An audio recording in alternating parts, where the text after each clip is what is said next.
Well. Hello. What day is it? Day 28. Okay, first thing I need to do is make sure, is the audio levels okay? I think I need to turn this audio down a little bit. Yo, Striatums! How's it hanging over there? Striatums, since you're the first one to say my name, how's the audio level of the music compared to my voice? We did this whole upgrade thanks to a few people in the chat. Shout out to Photo Elites, especially. But yes, I'm trying to see with our very brand new microphone if I got all the settings done properly. Last time I was on mute. This time I think it's okay, but time will tell. Oh. Alright, 1 second. I'm going to turn this down. Turn this up. Thank you guys for joining my improving my technical skills stream here. Okay, I'm just turning it up on my end, turning it down on this end. I'm like doing some little bit of magic here, okay? Okay, perfect. Well, welcome to day 28 of our streaming journey. It is really a streaming career, but we're gonna wait until we finish an entire month first before we say that. But hello guys. How is everyone doing? We are streaming across YouTube, Twitch, and Kick. So it's been a fairly fun multi-streaming development, learning curves, all of that. So thank you guys for making this an exciting experience throughout.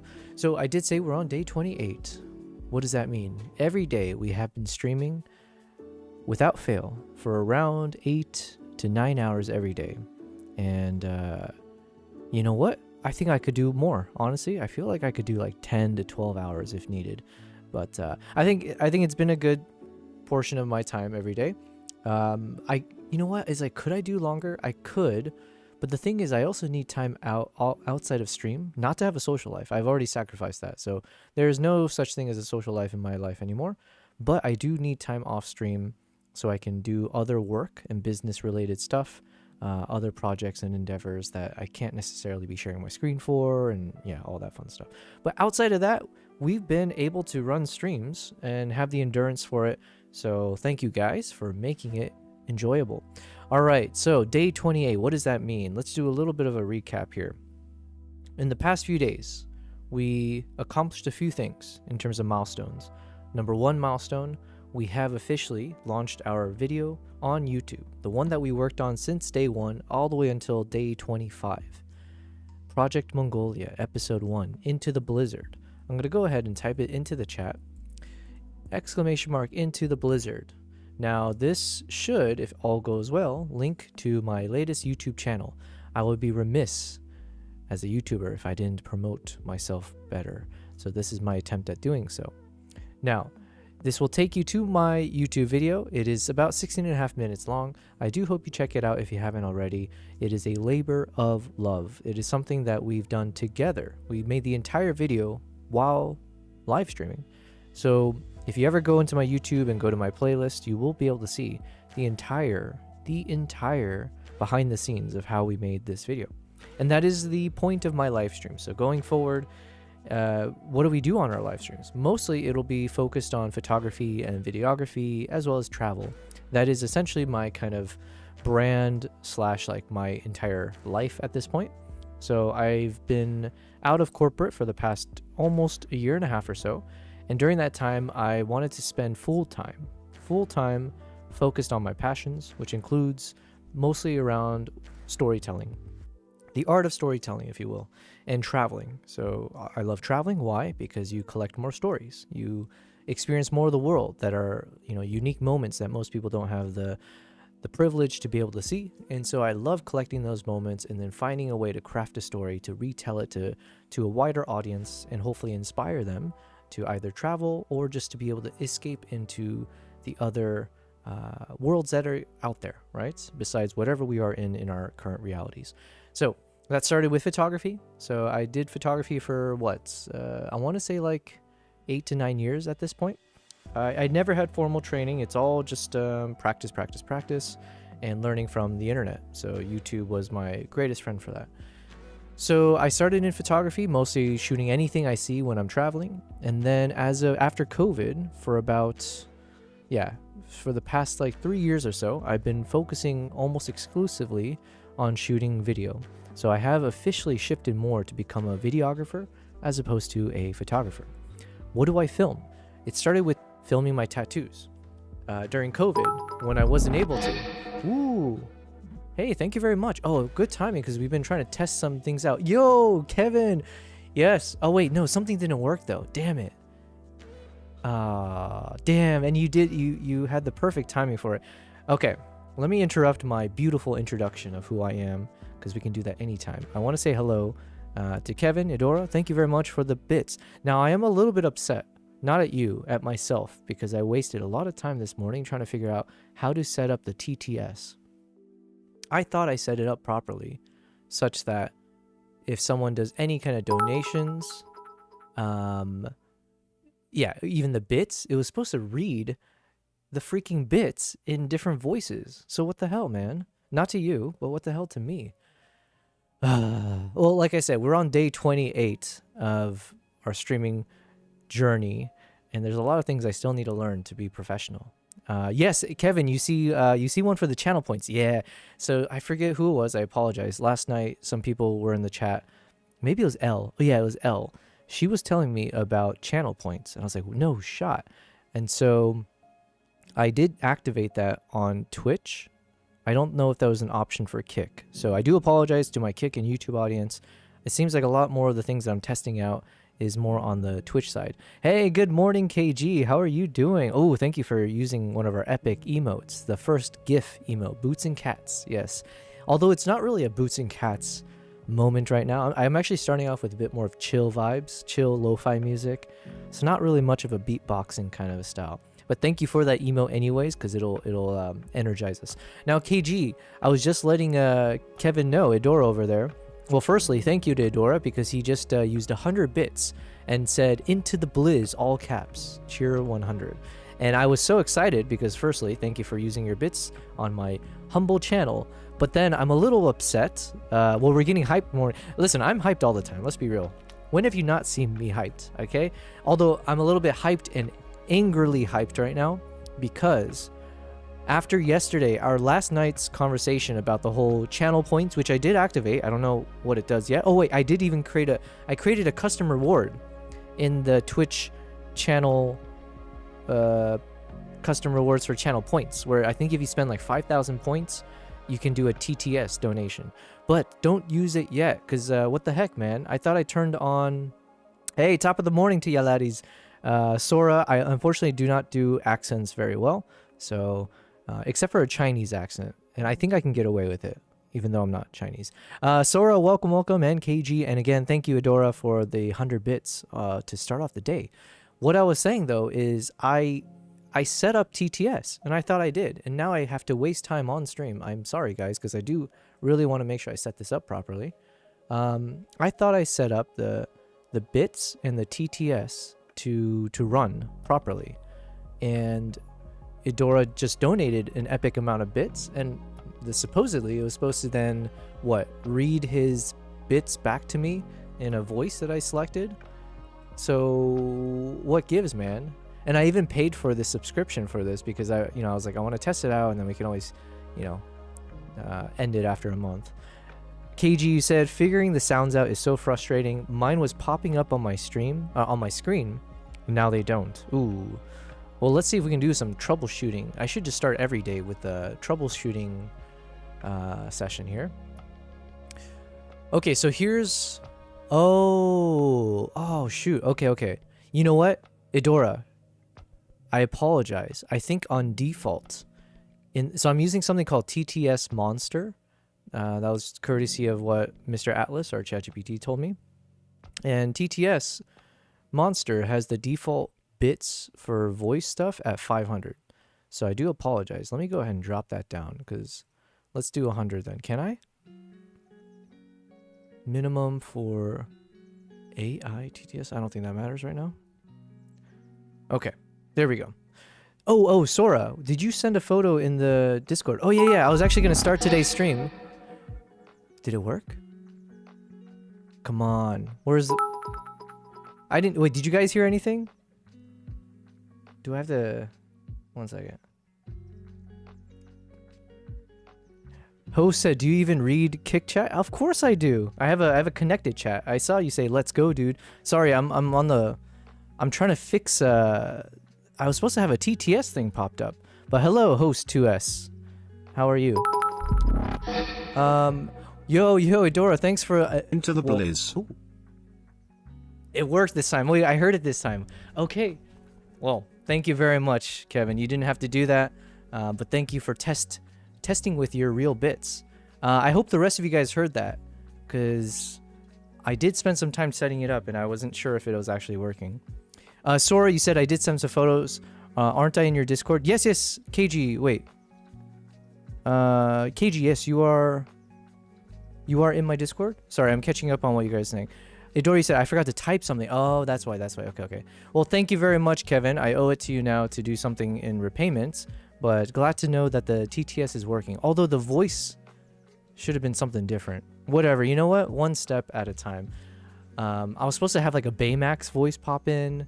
And there's like 3 other choices I selected, but whatever. Okay, KG, you said, I thought I was in it. Well, hello, Host 2 Seconds. Host 2S, let's go, dude, you said. And do you even read Kick Chat? Here I am saying, of course I do. Trying to test me? I got it all here, okay? Our channel's not that big where I'm like missing messages, although I think I did miss some, but that's my error. Okay. I forgot to type something, worked. Now help me. Okay, KG, how do we help you? What's your issue here? You said the sound wasn't working on your side? And Yobel Prize community in Discord. Yes, let me go ahead and pop in my Discord channel, !Discord. And I want to go review, because Sora and Conan had sent some photos in to our Discord. So I do want to check it out now, since Sora, you are here. Sora, you said, we hunt photographers on Twitch. Nice. Yeah, I think Sora, it was either you or Momtog Photographer. One of you were the ones who like first discovered me on Twitch and collected me in the hunt. But yes, while we're getting started, let me go and move this back out of here. And again, thank you, Kevin. You're starting off the day with some hype. You've donated 1,200 bits. I don't know what that means in dollar terms, but you're definitely leading on the bits charts. I need to make sure I have rewards for you for that. Oh, I did see something where I think I've unlocked some kind of VIP thing. So I think that means I can give you guys VIP badges. So we'll probably have to do that later, but I do want to give some VIPs to all y'all on the Twitch side who's been supporting me.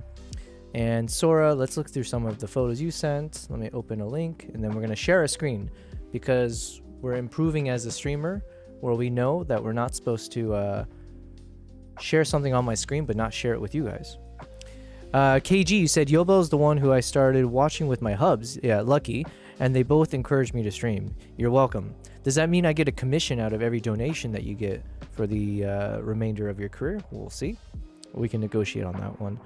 Sora, I realize photography is the least toxic community I've been in. Yo, that's actually, I never thought of that. Is that well, that's a good thing. Well, listen, it's just, you got lucky with all of us here, okay? I promise you, I am the least toxic person you'll meet. I just don't have a toxic bone in my body. I'll have to prove it out, though. All right, Sora. Oh, man, you sent a cool photo. Okay, I'm popping open a bunch here. And then let me share my screen now. All right, and I can close this monitor thing. So welcome, guys, to our wonderful channel, our stream. We're going to start off a little bit easy, but we did change up our agenda for the day. And that was thanks in large part to a bunch of you guys last night. We were just brainstorming, and I was like, oh my god, I need to start editing my photos and content from Japan. So we're going to actually have some fun here. We're going to continue working on Project Mongolia, episode 2. But we're also going to mix it up with some winter wonderland shots from Japan. Okay, so hopefully you guys can see my screen here. Starting with KG, no, not KG, Sora, since you have shared some beautiful photos. I want to check it out, and let me see what you wrote about it. Sora said, this cool... Oh, wait, by the way, are you guys able to hear my voice all right? Is the audio of the music too loud, or just right, or I don't know. Let me see if I can turn it down here. I can never tell. There's got to be a better way to do this. Audio is loud and clear? Okay, as long as it's not like overwhelmingly loud, I guess. Perfecto. Cool, cool, cool. All right, so here's what Sora said about this picture here before we fully dive into it. This cool Ford F-150. I've heard of that number, the F-150. I don't know anything about cars, so this cool Ford F-150 drove near where I'm taking my friend's picture. I took a snap of it. Nice. What? You got like the true photographer's blood. Then you're always ready to snap a photo. What do you just like carry a camera with you everywhere? Loser. That's really cool though. Epic shot. So, I like how you edited this as well. Also, I hate saying edited this. Okay, I love it though. You know what? I think Sora, you and I might, yeah, forget the loser part. But I think you and I probably share some things in common with like a stylistic choice or preferences. For me personally, I don't know. Probably many people are like this as well. There's something about black and red that I do enjoy. And when it comes to like desaturating or like reducing the vibrancy of a shot or just in general, trying to figure out how to lose colors and what to retain, I have noticed that oftentimes if it's like a warmish, reddish, orangish tone, but mostly reddish, I really like how it looks if everything else gets desaturated and you're just left with like a black and red. There must be some kind of psychological reasoning behind it. But yes, I think this is an excellent choice. And I you know what? I'm trying to think, because what other reasons could there be to do this if you are like from a technique standpoint? The other reason I can see why we might want to desaturate is if we think the colors in the background are either too distracting or too boring. That tends to be the times when I might go more monochrome. So let's say if I was like, you know what, maybe this was like, there's all these like ugly colors or spotches of colors, or the green of the trees was like not that fresh kind of colored green. Yeah, so maybe that's a reason why you might also be like, you know what, we need to just hide everything so the focus right away jumps right to the center here of the car. But either way, even if this wasn't, I do like how you did this. And I like how you added, I'm assuming it was intentional, but there's almost like a grainy texture to the shot. And if you guys have been following my stream, we did explore that for the first time on some of our Mongolia photos, where I was like, oh, you know what? I don't think I've ever intentionally applied grain during my editing workflow. And I really ended up enjoying how those shots turned out. So whether the grain was added in intentionally, Sora, or maybe it's just your camera settings and you had a high ISO, either way, it looks really good. You want the truck KG, audio is loud and clear. World of Warcraft. I'm reading this in the wrong order here, so I'm realizing. Okay, sorry guys. I realize photography is the least toxic. Yeah, that's why I enjoyed it. Gaming is more toxic. Oh, I did not know. Maybe it depends on the game, but I guess gaming is like by nature competitive, right? So maybe people get highly competitive in every sense of the word.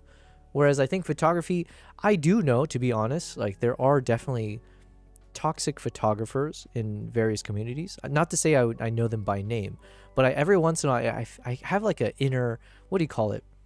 I have like, you know, you got your gut feeling, and sometimes you meet photographers, whether it's online or in real life, and I don't know what it is, but I've met a number of them in person as well. So not to call them out, I've met a number of photographers in Dubai and in my travels, and I end up with this gut feeling that they're very, very competitive, a little bit like overly so, and a bit on the jealous side of things. Jealous is a strong word, but I always get the sense that they're like, they don't want you to do better than them.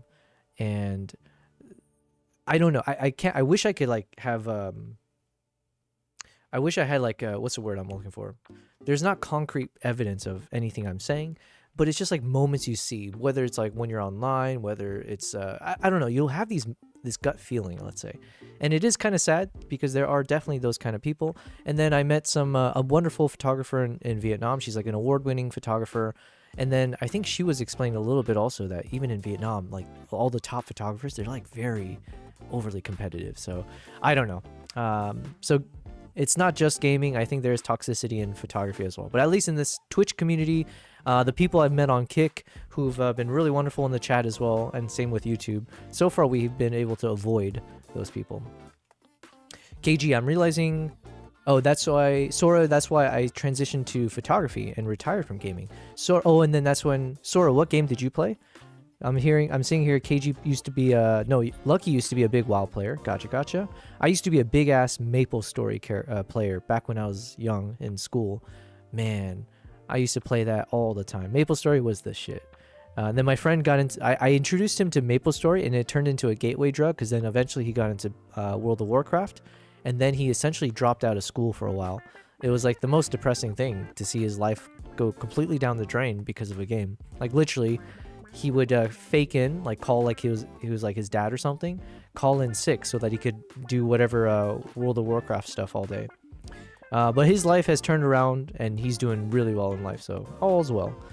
Okay, I want the truck. Sorry guys, I'm on tangents here with your chats, but you know, you guys have to get used to that. I want the truck, says KG. Sora says loser. Yeah, I do. You know what? I rescind what I said. I'm gonna have to scrub it from the stream. How dare I say that? KG. Oh, can I send my accidental truck shot at a senior session? Of course. I would love if you guys are always sending photos. I need to also send photos in there as well. But yes, I would love to have a very, very active Discord community, and I would love to also be active in your guys' ones as well. So I do apologize. I've been a bit stretched thin with these like 8 to 10 hour streams where like, yeah, it's been a little bit much where I'm not able to be as like active outside of the streams. I'm catching up on too much stuff, but I do want to continue being active as much as possible. Sora, he said black and red are the only colors in my wardrobe. That's kind of true for me too. I tend to wear black on streams. I have a couple red shirts and a little bit of light stuff, but I hate green, Sora. Yeah, you know what? I struggle the most with green when it comes to like photography, like editing. I just hate the kinds of greens you see out in nature sometimes, and it just doesn't seem to match well oftentimes with the subjects I'm working with. I just struggle with it. It's definitely a big one for me. Sora, it is grainy because it was shot from an old Nikon DSLR. Nice. Okay. Yeah, it's got a nice vintage look. So that's what I was saying. I didn't know if it was intentional or if it's the camera settings, but either way, it turned out really, really nice. Nice and sharp with a nice bit of grain. Kevin, I feel like there's a lot of jaded photographers. Oh, jaded. Jaded as in like, well, Okay, the way I know the term jaded, and wow, we should ask Atlas about this too. We haven't even talked to ChatGPT this morning. What the heck? The way I think of jaded, you're saying like almost like they've given up on, yeah. Are you saying as in like they've given up on something? Never heard that term before, Sora. When I think of jaded, I think of someone who's like not depressed, but someone who's just like, it's a little bit like black pilled. Is that the term? What's the word where they like give up on life? Almost nihilistic, almost. I don't know. KG, you know what? Let's ask ChatGPT. It's a good time to bring him back into the convo. Good afternoon, good morning, good evening, guten tag, Mr. Atlas. I just have a quick question for you. Sorry to jump right into it, but how would you describe, if someone were to say that there's a lot of jaded photographers out there, what do you think that means?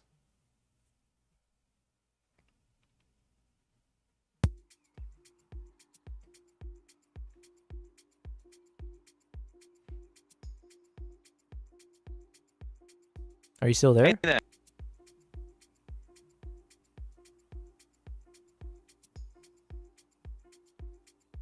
Hey, Atlas. I think you're a little bit slower today. Did you forget your coffee this morning?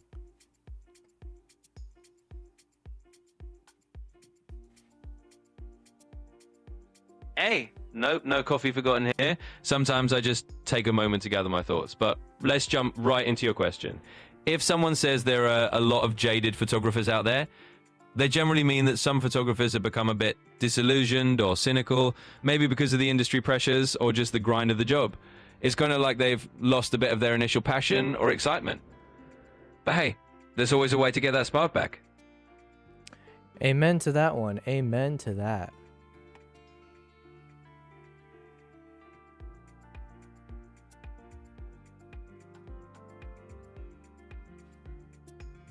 Yo, Atlas, I gotta say, you've been a bit slower in the past couple days. Do I need to like refresh my browser or our chat to kind of empty the cache, if you will?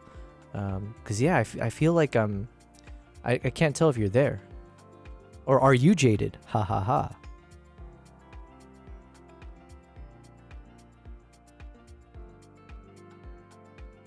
No worries at all. I'm here and definitely not jaded. No photographer syndrome for me. Sometimes things just run a little slower, but you can always refresh if you want to. Either way, I'm here and ready to keep rolling at whatever pace works for you. Or I'm gonna have to refresh this just in case. Okay, guys. Anyways, KG, you said, oh wait, KG, I sent my 100% accidental truck shot in the chat. I just slapped an edit on it. I want to edit the little limbs hanging down. I think that's the one I just had popped open. I haven't had a chance to look at it. Then KG, I've heard the term jaded photographers. Around here, they are all nice and uplifting, but secretly hating. Yeah, dude. Well, like I said, it's not even necessarily about photography. I see this in my coworkers back in like corporate life. My God. There are some moments where these people are like in their 40s and 50s or whatever, like definitely in their 40s, and they're acting like high school drama people. Like I've seen it so many times, and it's the most unnerving thing, because these are adults and they're like trying to backstab each other for promotions or to get people fired. It's the craziest world out there. Around here, they're all nice. Yep, Kevin, the photography feed on Threads is toxic AF. I haven't been on Threads. I opened one up, but I haven't actually really used it. I assume Threads was supposed to be the friendlier place, but maybe that's why it's toxic, because they're like friendly to your face, but poison on the inside. Sora said, I used to play Valorant War Thunder. War Thunder. Oh, okay. I've never heard of that. Insurgency Sandstorm. Insurgency Sandstorm. I've only heard of Valorant and Counter-Strike 2. I do love... I used to play a lot of that. Oh, shoot. What was that one game? Damn it. Not Fortnite, but the one that came after that was like competing against Fortnite. Apex Legends. I used to love that. Gateway drug. Yeah. MapleStory was a gateway. KG, I don't know how you do it so long. I love a black wardrobe too, but I also, and you guys can tell I'm a little bit behind. Sorry. I also can look like a rainbow threw up on me in my work in real life. Nice, nice. It's good to have a bit of both, you know? You got to spice things up sometimes. Keep people off guard. You know, you can't be too predictable. Idora. Kevin says, I feel like creative people are generally not business people. That I think you're right, because there's like the way I describe myself is like I'm very much head in the clouds, whereas I have some really good friends who are all about execution, right? So some people are good at ideating, coming up with ideas, or coming up with the creative concepts, but they're not so good. I'm talking about myself here. We're not so good at actually executing on those ideas. And what's the point of a great idea if you never, bring it to life, if it's just a dream? Whereas those other people that I know who are excellent at execution, I think in some ways they might be better suited for the world, because like for obvious reasons, they're actually building. So I think a good team always has to be a mix of both of those, unless you happen to be the lucky one that has both creativity and execution in your DNA. Black clothes looks professional. I agree. It's become more of a job than a passion for them. Gotcha. Jaded. Yeah. What you struggle with, Kevin, you can be a mediocre photographer, but crazy busy and in demand, but maybe better in marketing. But imagine if you're an amazing photographer, but you don't have the marketing skills. Yeah. I would say I was very much that. I've never been really good at marketing myself. And thankfully I've just been able to do my thing. But now I am trying to be more business-like, since it's not just a hobby or a passion anymore. It is I have to make this sustainable. So now I do have to try to be more marketable and understand those skill sets. Hence why you guys see on stream all the time where I'm like trying to figure out all those little mini steps of like, how do I promote this properly? Do I have to do this thing, that thing, and all that? Sora says, photography is the hobby that made me more social IRL. I couldn't even talk to people properly in the past. Yeah. Yeah, and I think traveling is a good one for that as well. But I can see how photography can get you there. You know what's kind of funny? One thing that acts as like a social lubricant, especially when you're traveling or if you're out in bars and stuff, even if you don't smoke. Like, I'm not really a smoker or anything. I can smoke, but I never get addicted to it, thankfully, nor do I like desire it. But like when I travel, I oftentimes would like to buy a pack of cigarettes and like a lighter, because then let's say if we were like if we're going to places where it's like bar hopping or just going out in nightlife, it just becomes a thing where when you go step out of the bar, step out of wherever, someone will ask randomly if you have a cigarette or a lighter, or vice versa, and then you just strike up conversations that way. And it is very much like a social lubricant when you travel. So funny enough, smoking can also be a way for you to socialize with people or learn that. So then to continue, KG said, it's brought me out of comfort zone, but I've always been a friendly, talkative person. So yeah. I get the feeling, KG, both of you guys actually. You guys are wonderful talking to people, and I do appreciate it. Keep chatting away. KG says, my husband tells me all the time I'm running a business, so stop being so nice. Yeah. That is very true. Yeah, you have to, especially when it comes to pricing and stuff. My God, that was like, that's the most nerve-wracking thing, right? When it comes to like, how much do you price your value? Like, what do you price your worth?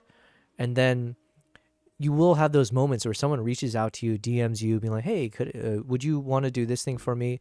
And then you give them a price that you're like nervous about, but you think is correct. And then they ghost you, right? It's like, oh, but you just, you know what? You stick to your guns. Long term, that is better for you to say, like, if you believe this is the value of what you do. And it's not even about like what you think you're worth. It's also like being practical about how much time is, you know, are you committing to whatever job it is compared to what you could be doing, like the opportunity cost of what you could be doing if you weren't traveling to do the gig. Yeah, so you price it accordingly, and then, yeah, eventually people will either come to you or, you know what, start with the discount, do things for free if you need to set up in the beginning too.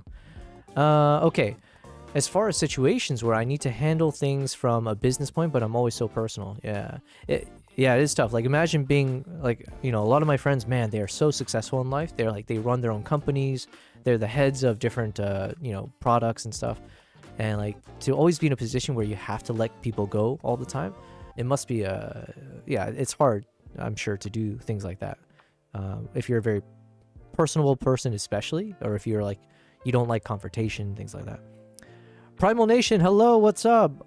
As always, with those cool emotes and stuff. Yo, if you got some new ones that you made, pop it over. We're just spending the early part of our stream just going through photos and stuff. Speaking of which, let me rush through the rest of your chat. We're going to check out some of these photos here.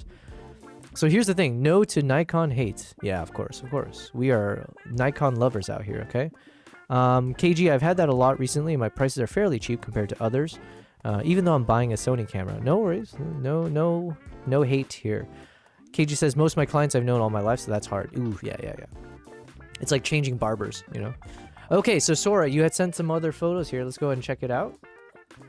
And then Conan, I don't know if Conan's here, but he had shared some photos as well. So thank you, Sora. Where did that truck photo go? Oh, there it is. Okay. So epic shot here. I don't know the first thing about Ford F-150s, but I do know it must be an iconic truck because I've heard that, like, it's like a colloquial term, I feel. People talk about the Ford F-150. So epic shot here. You know, one thing I want to try out with car shots is like doing those kind of blurry shots when they pass by and try to get the, I guess you have to try to get the tires, I think, frozen, but the rest are blurry. Is that what it is? I don't remember. Or maybe it's no, it's the body of the car has to be still and then the tires and everything else is a blur. Okay, anyways. Sora says, I love this guy to ground. Here's more photos I took during my walk in my school. This is my co-teacher / crush. Well, thank you for sharing that. You said co-teacher. Okay. Oh, lovely shots. She got the pose down, rocking the... I don't know the first thing about fashion, by the way. I have to do a fashion shoot in a couple weeks from now, I think, for a friend. Thankfully, I think she's going to send me all the shot list.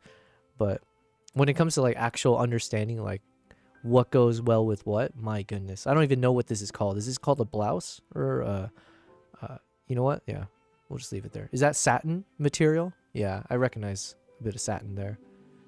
Or no, velvety. There we go. Ooh, that's really cool. I like the angle in this one. Man, that's menacing.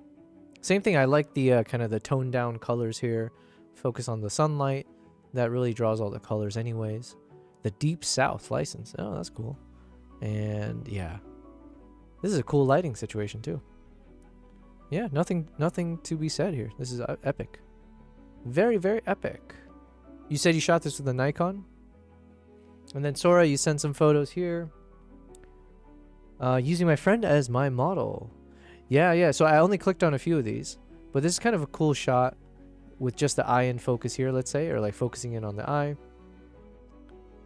And then this one. Yeah, he's got the aura farming pose. Is aura the thing everyone says now? There was like a different word people used to say. When they make the little like... when they do the little V shape on their chin, there's a word for that where people do that pose, and it was like, oh, it was at the tip of my tongue just now. I lost it. Sorry, you said that thing is moving 60 kilometers per hour. Damn. Oh, wait. Most embarrassing. Oh, I missed an embarrassing moment. Well, I just almost had a really embarrassing moment as I was talking about embarrassing moments. As I was not looking at my drink, I almost stuck the straw in my nose. So we've all been there now. Bro, my service is too cheap. KG said, you missed me saying Nick on. Oh, Nikon in stream. I thought you were about to say you said the N-word. I was like, whoa, okay. Most embarrassing moment of my life. Nikon. Yeah, I say Nikon and I switch between Nikon and Nikon. When I'm out here in Dubai, I oftentimes will say Nikon. Yes, but that's embarrassing. That thing is moving 60 kmph. It was accidental. That was my photo. Nice. The truck one. I had my back of screen where you touch it and it takes a photo. Oh, wow, that's cool. I bumped it when talk. You know what? I had this issue with my camera for the longest time. It was like my brand new camera, and I was like, man, I kept taking photos, and every time I was looking through the viewfinder, as I'm shooting at times, all of a sudden the focus point would jump from wherever I had it, and it would just jump over to like the left. Every single time, it would just jump over to the left, and I had no idea. And I would turn off all the settings on the lens. I was thinking maybe I'm hitting a button, maybe it's a glitch, and then eventually I figured out, yeah, it's because the touchscreen was turned on, and my nose, when it hit like the screen, it would then just jump the touch point over there. So, yeah. I definitely lost a number of clean shots because of that. I'd be in the middle of shooting a wildlife moment, and then all of a sudden the focus jumps over to wherever my nose touched. And I'm like, what? Yeah, so. Anyways, we learn from our mistakes. Damn, KG, you said the N-word. Yeah, apparently. She said it with the hard on. Nikon. She said it with the hard K. That's, well, yeah, maybe. I'm not even white, I'm yellow. There we go. Well, nice posing shot here. That's a cool framing as well. Nice. And this is a shot that Conan had sent in the chat as well. I don't think he's here, but I do like this. I don't know the first thing about architecture shots, but this does look very Wes Anderson-esque and very symmetrical. I like it. Also, I like the colors here. Yeah, even this feels Wes Anderson-y. And then nice, shooting the shooter. I always like those moments. And then, co-teacher. Okay, I think that's it, right? All right. Well, guys, thanks for sharing some photos in the Discord. I'll put the Discord one more time for anyone who would like to join. Yes, we're gonna build out a community. We'll have some fun, and also, yeah. Oh yeah, what was I gonna talk about? Okay, let's do a quick recap of just kind of what's been happening and what we're gonna focus on. So, as I said, we did finish our video 2-3 days ago. On day 25, we released Project Mongolia episode 1 called Into the Blizzard, which I'll put it into the chat right now. Excuse me. Oh, you did it for me. Thank you, KG. Nice. You know, this whole time I kept all capsing Into the Blizzard because I didn't know if it was caps, whatever it's called. Anyways, yes, it's called Into the Blizzard. Thank you, KG, for sharing it there. Into the Blizzard. It is our latest video on YouTube. It is from my travels there in Mongolia back in February. We did the entire video editing. We made the entire video recorded live. So the entire behind the scenes is actually on YouTube, Twitch, and Kick on the VODs. So if you would ever like to kind of rewind, check out how I made it, it's all there. At some point, I will look to kind of condense it all into a more cohesive kind of behind the scenes as we have time, as we build out more content on YouTube. But yes, we finished that video a couple days ago, 2 to 3 days ago. It is now on YouTube. I do hope you guys will check it out, Into the Blizzard, on my YouTube channel. So we kind of spent the past 2 days relaxing a bit. We wanted to take a break because it has been intense. We've been spending like 8 hours every day working on that video, and it wasn't like super easy, right? We had so many times where we struggled and we had to figure out things and pivot and all that fun stuff. But that's why I do feel so proud about that video. So hopefully you'll check it out. Now, we did spend 2 days relaxing. In those 2 days, what has happened? One, we did improve a little bit of our stream quality, including now there is a TTS voice enabled. So if you do anything where you can type in a custom message. So for instance, Idora, Kevin, thank you again for being the first one to test it out.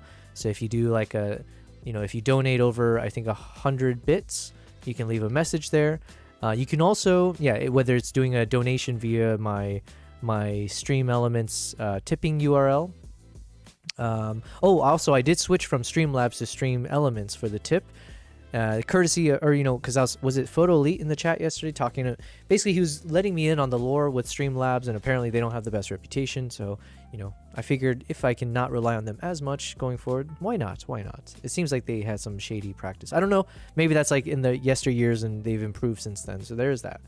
Anyways, so we did improve with our TTS voices now, so if you would ever like to donate or do a subscription or anything where you can put in a custom message, I do hope it should work now, where it'll pop up on screen as well as with a custom voice. So we did improve that. What else did we improve? Our microphone. So then now we have our brand new microphone, and shout out again to Photo Elite and Cyronius and a number of you guys for helping me get all the audio settings done proper. So I do hope you guys can hear me crystal clear. It is a drastic improvement from my former microphone, so thank you for that. Another thing we improved is I turned on the Twitch channel points. And that was thanks to a suggestion from, I think, Ella last night. Ella. I didn't know this existed, so I have gone ahead and activated it. You can also use your channel points to do a TTS donation. I think right now I've set it to 5,000 bits. No, 5,000 Twitch points. I don't actually know if that's too high. I have no idea how many points people have or how difficult it is to collect them. I don't mind dropping that number much lower. But yeah, just as an FYI, that now the Twitch point system is up and available. So we did a few things like that. We made some emotes, right? So KG, again, shout out to you for the first animated GIF emote that we have, as well as the Boots and Cats ones. So all of those, feel free to check out what you have access to. And I do think we've unlocked some kind of VIP thing on Twitch. So I hope the same thing exists on Kick and all that, but I do want to figure out a way to grandfather you guys in as VIPs for being wonderful people in our first month of streaming. So those are some of the wins that we've had in the past few days. We also released some Instagram posts. We released some Instagram videos. I have a reel that's lined up that we'll post probably tonight or something. I'm not sure. Okay, anyways, so that's all we did. And now, jumping over here, the key thing we're going to work on today is rolling up our sleeves and working on episode 2 of Mongolia. So just because we spent 25 days on episode 1 does not mean we stop things there. We have a whole ass other episode, maybe 2 more episodes that we need to work on. So the goal is hopefully we can finish it in about 2 weeks' time. I think that's doable, given that our trailer is 90% done, since it's the same trailer we'll be using across all of Mongolia Travel Series. We just need to update the hook. So we're going to spend time on that, and then also we're going to be spending time on Lightroom. So we'll be doing a mix of video editing of Project Mongolia Episode 2 and photo editing from my recent trip to Hokkaido, Japan from back in March of this year. The rationale for this is because I am trying to organize a group workshop, like a group international tour to Hokkaido, Japan for next year, starting in February. And as such, that means I need to hurry through in terms of putting a website together, figuring out the itinerary, the logistics and all that, and publishing it so I can start advertising it. So I do need to prioritize editing photos from Japan for that reason. So I do hope this is going to mean that things will be very exciting for you guys, because we got some really cool shots from Japan. So we were doing a little bit of preview yesterday to see what kind of shots we'll be working with. You can definitely expect to see a lot of fox photography, a lot of stellar seagulls, white-tailed eagles, cranes. What else? Very close-up shots as well of the fox. So we'll have some really cool ones. Like, we have so much to work with. I'm very excited for this. And then we've got some seals and otters and Blackiston fish owls. What else do we got? Oh yeah, the Izo Momonga, the flying squirrels. So we're gonna just so basically we got a lot of fun shots from our recent trip to Japan. So between that and then also trying to figure out a new narrative for episode 2, I do hope we'll have enough to work on today. Well, I mean, I know we will. So, all right. So where shall we begin?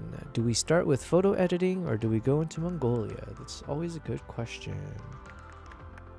I think we're going to go into Mongolia. We've stepped away from it long enough that let's just kind of do a little bit of a refresher on what's happening here. So let me drop it back a little bit.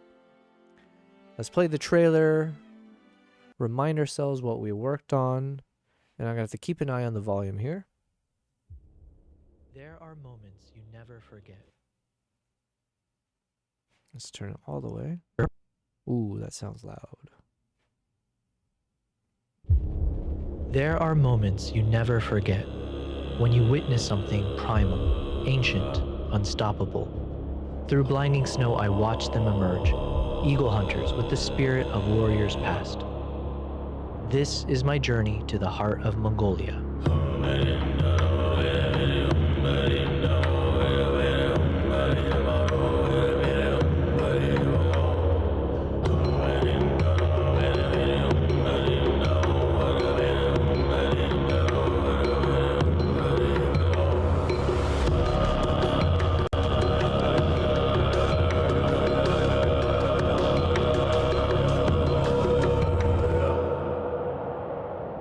Alright, so reminder, that was the trailer for episode 1. So now we're obviously going to do episode 2. Episode 1, the theme. The theme was Into the Blizzard, my adventures with Mongolia's eagle hunters. The adventures continue into episode 2, but the blizzard portion, we'll change it up there. So we don't have a concrete answer yet. I would love anyone, if you feel like contributing in terms of suggestions or ideas. Yeah, all of that is more than welcome. So I do need to start thinking through what the thought process is for what would be the point of episode 2. I have a current thought, but we're going to refresh ourselves, look through all the videos. But first, let's do a little bit of a standard kind of cleansing of our timelines here. So first thing I need to do is we're going to go ahead and archive a bunch of these. I think we can archive these 3.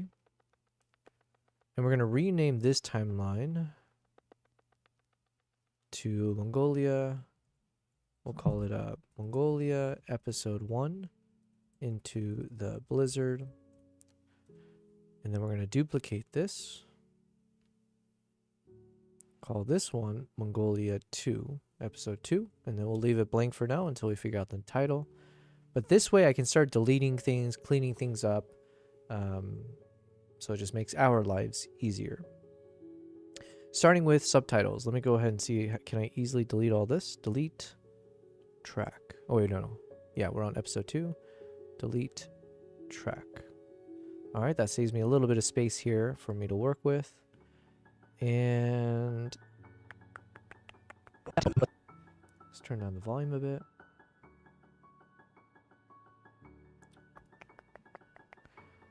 I believe I can safely delete everything. But we'll do it chapter by chapter just because I'm always nervous I'm gonna delete something I shouldn't. That does happen a bit often. So first let's delete all these photos. We can, oh, and then let me open up episode 1 again, because now I need to keep track of all the audio sources that we used. Let me go ahead and full screen this for now. Let's go to audio, potential soundtracks. And instead of that, we're going to call this used soundtracks. Chapter 1, let's do a little bit of a once over and make sure we have the proper information here. Opening trailer. Yes, that's correct. So we're going to drag opening trailer into used soundtracks. Then I'm going to create, we'll call this episode 1. All right, let's check. So chapter 1, we had Hans Johnson Blessing. Is that correct? Hans Johnson Blessing, that is correct. All right, so I'm going to drag that over. So basically, I'm just doing a bit of a cleaning house, if you will. We got to scrub our apartment, the floors and all that. So we're going to put this into episode 1. Hey, Void Apparate. Void Aparate. Hello, hello. Is this your first time in the community? I don't think I recognize your name. I apologize if you've chatted with me in the past. You asked, are the final cuts going to be released on YouTube? If you're talking about the final cut as in the actual video that we finished, it is already on my YouTube channel, and let me send you the link into the Blizzard. If you click on this link, it will take you directly to that video. It's 16 and a half minutes long, roughly. I do hope you check it out. If you enjoy it, please go ahead and give it a like and comments. If you're talking about something else, like if you're talking about episode 2, yes, either way, everything will be released on YouTube. So episode 1 has been released as of 2 days ago, and I'm the most proud of that work compared to everything else I've made. Everything I've been proud of, to be fair, but this one I'm the most proud of. It's been a fun journey throughout, and we actually did the entire editing behind the scenes on a live stream. So by you tuning in, you're literally going to be able to see how I make my content, how we learn from each other, and everything else. And hopefully it'll be entertaining, and you'll enjoy my humor throughout. Also, I have 2 cats, and I don't know what's happening, but in the past like 3 to 4 days, they've just decided to dip. They just show up like, I don't know, 3 hours into the stream or something. It's so annoying, you know? Because it's like, the one thing I ask for them to do is entertain the viewers, right? It's the least they can do for all I do for them, but nope. Yes, but anyways, if you click on that link, you will be able to check out that video. But thank you very much, Voida Parate, for asking and for contributing in the chat. Speaking of contribution in the chat, I think KG, you mentioned that you were on it. Yes, KG was in our YouTube video. If you watch the video all the way until the end, you will notice that I gave a shout out to everyone who has contributed in a significant way in our live streams, as well as in other places. But if you've donated money, if you subscribed to me, if you gave good suggestions, even if it was just emotional support and you're just being involved in the chat on a daily basis or whatever it is, I wanted to make sure to give a shout out to you guys, and that's what we ended up doing. So you will be able to see your name there, and if you do see it, just know that I very much appreciate you guys. And I'm going to do the same thing for the next episode and the next one and all that. So please keep that in mind. If you contribute from this day onwards, you will be thanked in my next video. Will it change your life? No, not at all. But the gratitude is there. Void, you said, okay, I'll watch both. 2 when it's released. Yes, please do. Please do. I'm putting a deadline of about 2 weeks to finish the next video. This one took us about 3 weeks, a little over 3 weeks. But I think it was also because we were getting used to the streaming schedule. I was also, we spent a lot of time on the trailer. The trailer took us about 9 days, full 9 days of just working on the trailer to get it to what it was. And 90% of that trailer is going to be the same trailer for episode 2. And if we do episode 3, same thing. So we will save a lot of days there. So I think 2 weeks should be just the right amount of time. The only difference is, like I said, though, instead of just working on Mongolia episode 2, I will be mixing in editing photos from our trip to Mongolia, because I do need to start advertising Mongolia as a group tour for next year. And that's coming up soon in like February is when I'm targeting. So I do need to start working on these photos fairly quickly. So we'll take breaks in between. So as we work, if we get to a good spot on the video editing or for project episode 2 of Mongolia, then we'll jump over to do some photo editing, and we'll start looking for some nice photos that I can quickly work on, and then we can, share both. But thank you, Void. Yes, I do hope you watch both. Definitely check out number 1 first and let me know what you think. And if you do enjoy it, feel free to subscribe and hit the like button and leave a comment. Share it with everyone else. And share it with everybody. It is a excellent piece of work, if I do say so myself. I don't say that often, but I do need to learn to be more confident in what I do. So, all right. With the shamelessness aside, let's get back to the video editing. So what were we saying? Oh yeah, so I'm doing a little bit of the boring stuff first. I need to clean house. So I have a fresh new, it's not fresh yet, but I made a duplicate of the timeline, and we'll work on that timeline for episode 2. So that means we can delete all the video clips that were part of episode 1. And I also want to make sure all the audio tracks we ended up using, I want to stow it away in our like used soundtracks folder so that we don't reuse it, and just for my own documentation purpose. Ba, ba, ba, ba. Void, you said, I haven't interacted with you on a live stream. Oh, cool, cool, cool. I first saw you on your trip with Destiny, and I later watched your Uganda videos. Oh, that's super cool. Nice. So you've, so it sounds like you've been involved for a number of months now at this point. So thank you very much for that. I hope you did enjoy the Uganda videos. By the way, if you've enjoyed the Uganda videos, I did release a few more travel videos. One was to Tajikistan. That was the trip I went on after Uganda. I've been trying to go in order for the most part. So after the Uganda series, I went to Tajikistan back in November, December of 2023. And that ended up only being one video because I got sick most of that trip. I almost died. That was the closest I ever got to dying. So if you'd like to check that out, it was a very fun video. I struggled with that one. I wish I was live streaming when I put that together as well, because you would also be able to see how much do I struggle behind the scenes, and it is a crazy amount. So if you end up enjoying those videos and you're like, oh, I think it was done very well, you would be surprised that we did not start the video with the vision in mind. We just kind of, haphazardly put something together and hope that it works out. That's the way I normally work so far. We do want to be more visionary and have a set focus before we do a shoot in the future, but not for now. And then after that, I have a trip to India from December and January of 2023 to 2024. So that ended up being one video as well, but I do hope you check it out. We went up into snow leopard territory and then also went for tigers in Jim Corbett National Park. And then now we have our trip to Mongolia. And this one, it turns out it couldn't be fit into one video. So that's why you see that right now what I released was episode 1. We're going to have to determine, hopefully by today, we'll try to figure out if this is going to be a 2-part series or if we need more than, maybe it's like a 3-episode video. I'm not sure. We'll have to figure that out. Void, you said already subbed, but I will share. Thank you. Yes. Share it to everyone. Only if they actually watch it, though, because I think it's actually bad if someone clicks on a link and if they don't actually watch the video. I think YouTube will treat it as like, oh, they didn't care about the video. So do not share it to my haters. That's all. Thank you, though. All right, so we're cleaning house. So we did episode 1. Music is correct. Chapter 2 from our boy Siraj Nepal. Is that correct? Optical illusion. Yes, that is correct. Then chapter 3 is also optical illusion. Oh yeah, we said 2 and 3, so let's drag that in. Chapter 4 we said was a song called Purity. Purity. Yes, I see Purity. Okay. So far so good. Whoops.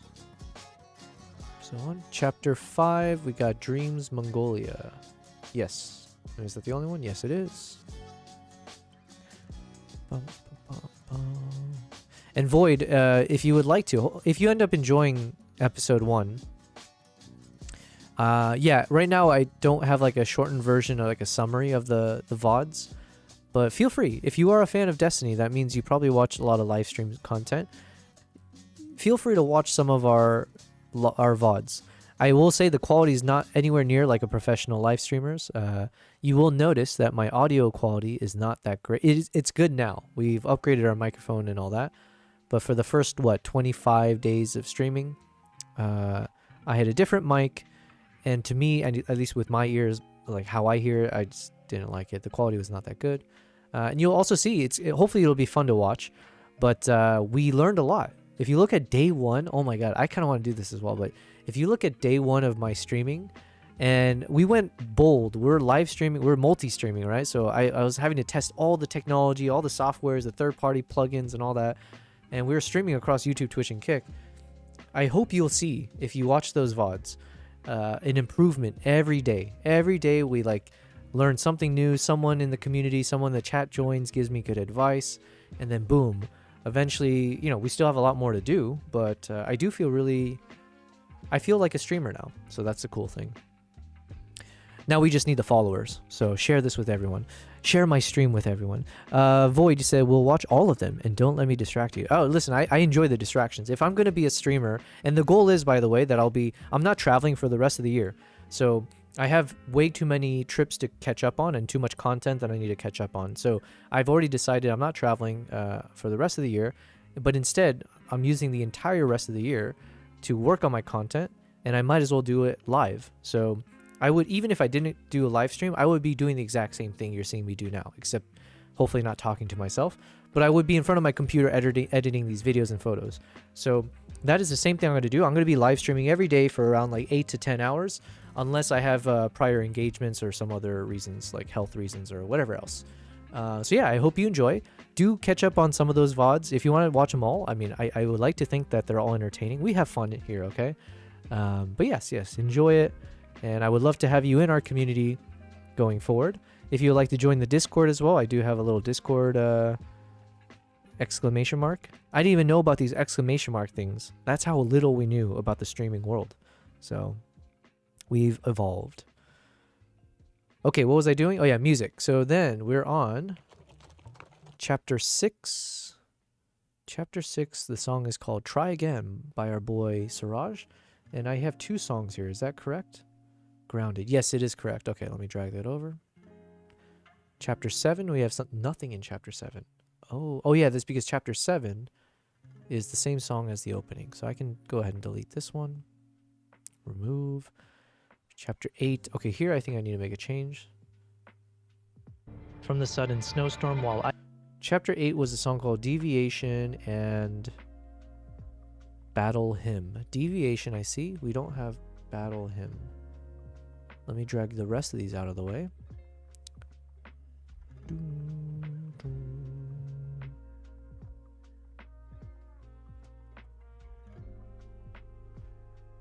Potential soundtracks. Deviation and Battle Hymn.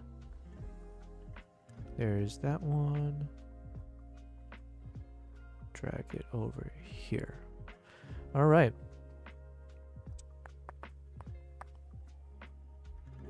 Episode 1, Chapter 8. Is that the last one? Yes, it is. Okay. That's a tragedy. It's Chapter 8 and 9. Okay. All right, so we've cleaned up that one.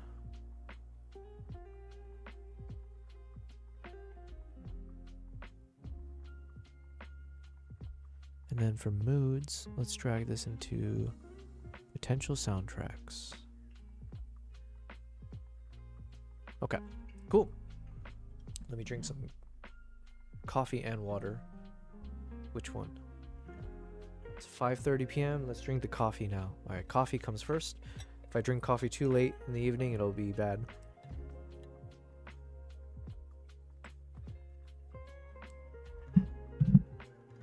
Also, Void. I do have 2 cats as part of our streaming setup. They're not showing up to work today, but just know that we have 2 adorable cats that also make this stream very, very entertaining. They just didn't show up today. What the hell? Kimbap! Hey, Kimbap! Nala! Kimbap, Kimbap!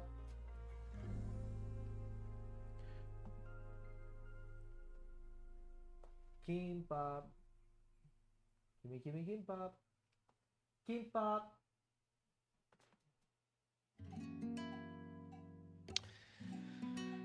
Ah, these guys. All right, anyways, where were we? So we got all the soundtracks cleaned up there. Ooh, that is going to be one of our biggest challenges for episode 2, though, is we got, I say lucky, but we did end up finding really good soundtracks that were Mongolian themed throughout. Although one of them might have been more Indian, I guess, because they were using the, what do they call it, the tabla or something?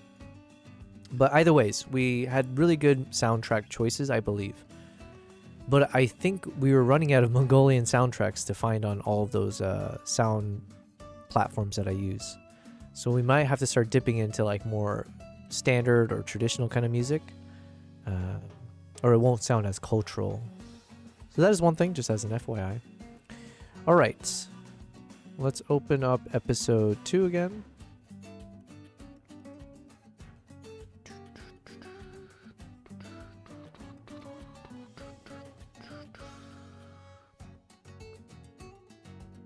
All right.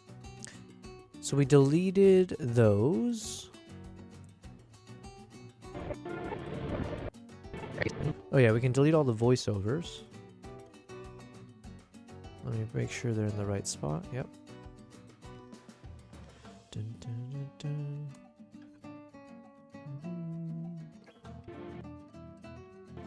Bum, bum, bum, bum, bum. You know what? I think I can delete all of this.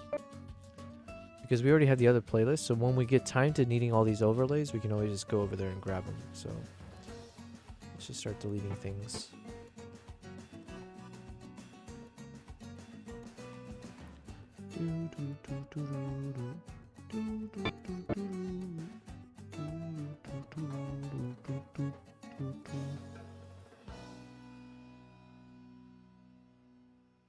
All right, deleting. I always feel so nervous when I hit delete. I'm like, oh no.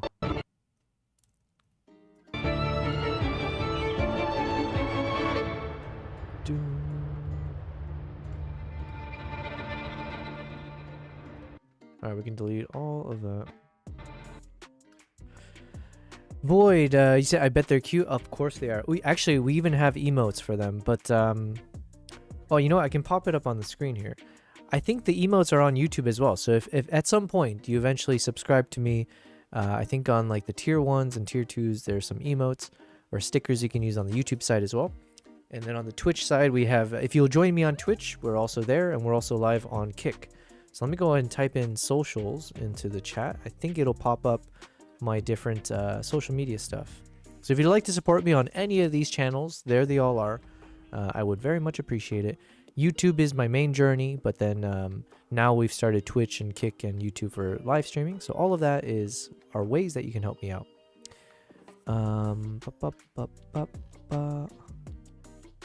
Where were we? You're asking...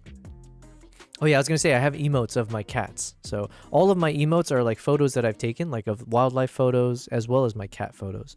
So there's that. You can maybe try looking for general Central Asian folk songs. Yeah, I think so. That'll be part of what we do as well. I don't know if we'll do it today or it's part of our process. But yeah, we do need to start looking up kind of like more Asian songs.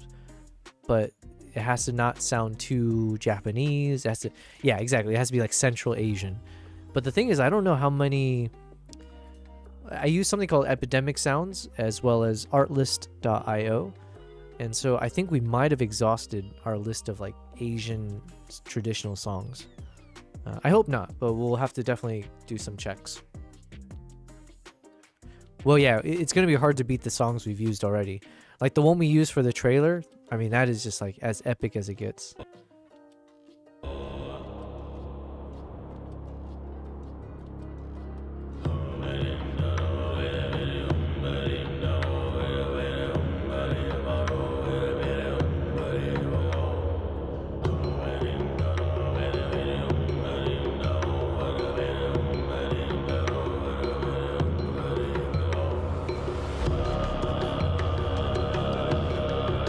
The throat singing is so dope. Dun, dun, dun. But yeah, we'll check out between those sound platforms. We should be able to find some good options. Okay, let's just... you know what? I can confidently just delete all this. I think. I say confidently, I'm not, but... Dun, dun, dun, dun, dun, dun, dun. Delete. Okay. Yeah, let me shrink this one real quick so we can see this better.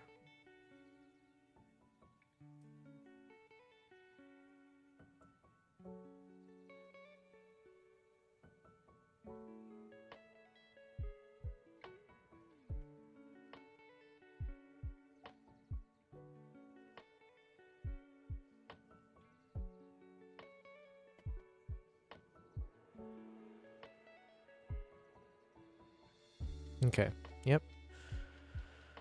What else should we delete? All of this.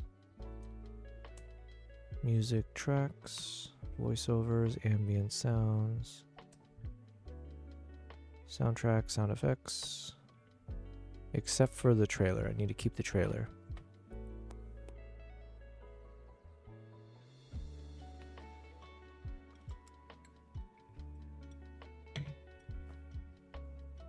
All right.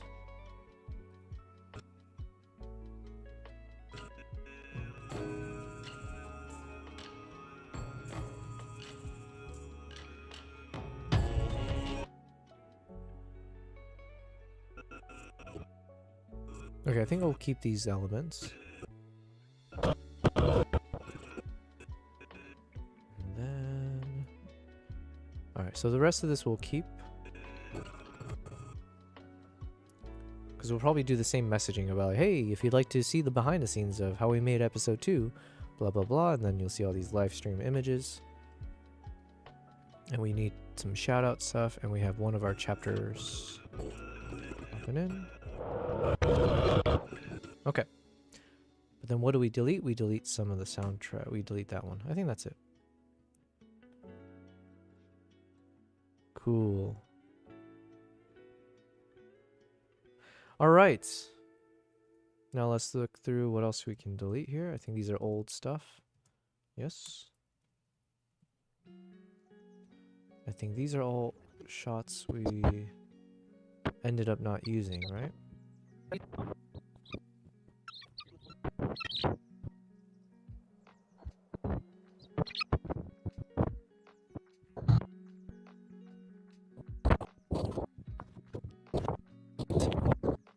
Okay, cool. So all of this we delete. Oh, that feels so good when you delete all that. Hopefully we don't need it. Void, you forgot the... Ooh. Hey, Void, thank you very much. You said you forgot to change the scene on your live stream. Well, Void, I'm glad you you caught me there. Although, shoot, I don't think I have this emote on YouTube. But I would do this every day. I don't think I've had a single day of my live streaming. Definitely not in the past, like, over a week. I haven't gone a day without forgetting to switch the scenes when I'm doing some editing. And so it got so bad that we created a custom emote just for that. It's Yobel P and then capital Hey Dummy.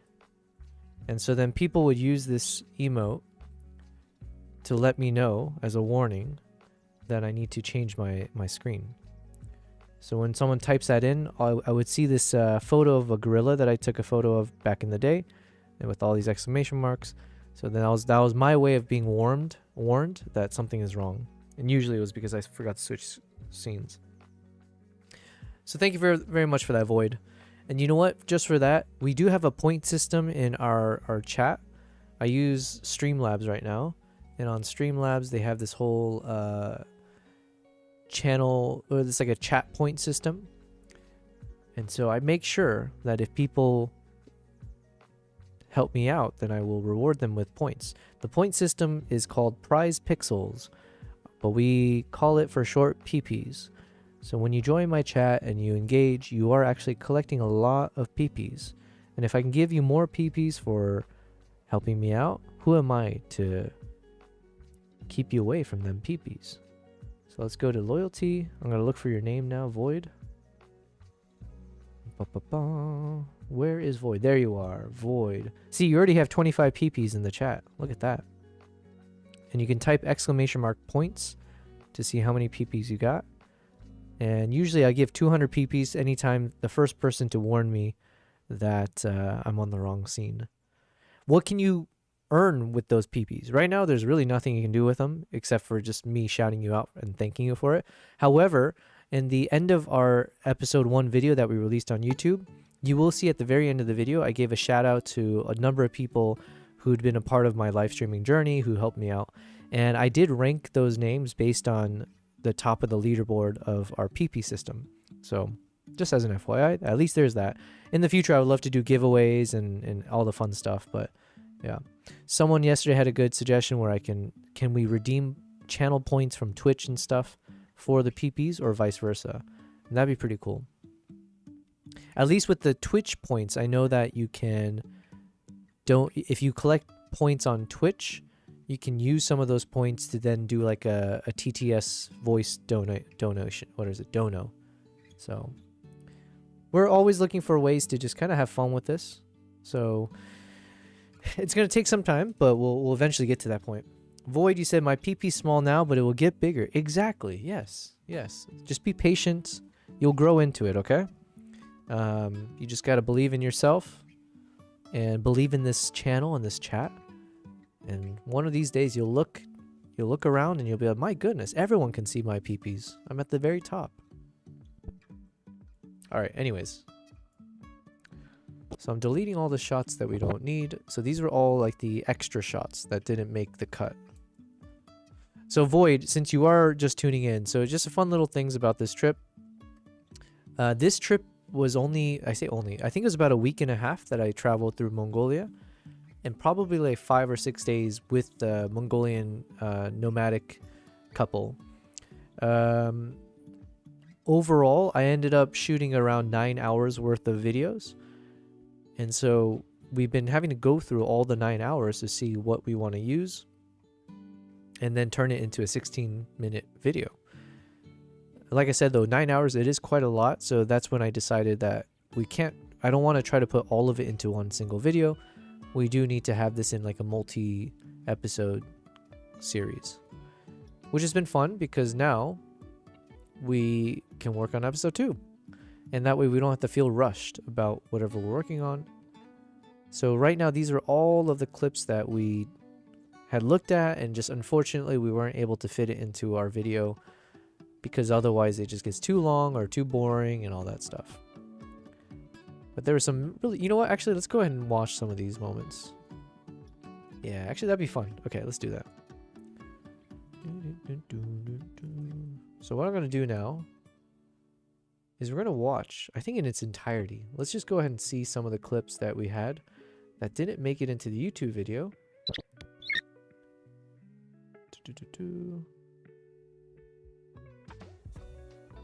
So hopefully you'll enjoy having some real behind the scenes.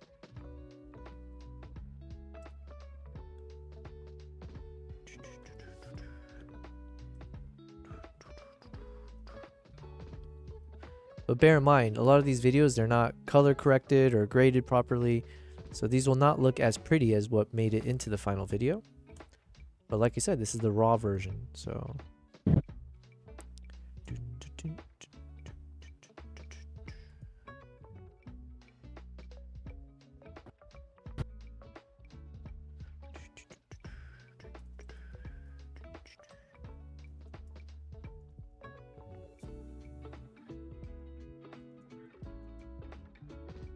man, there's so many clips we didn't use.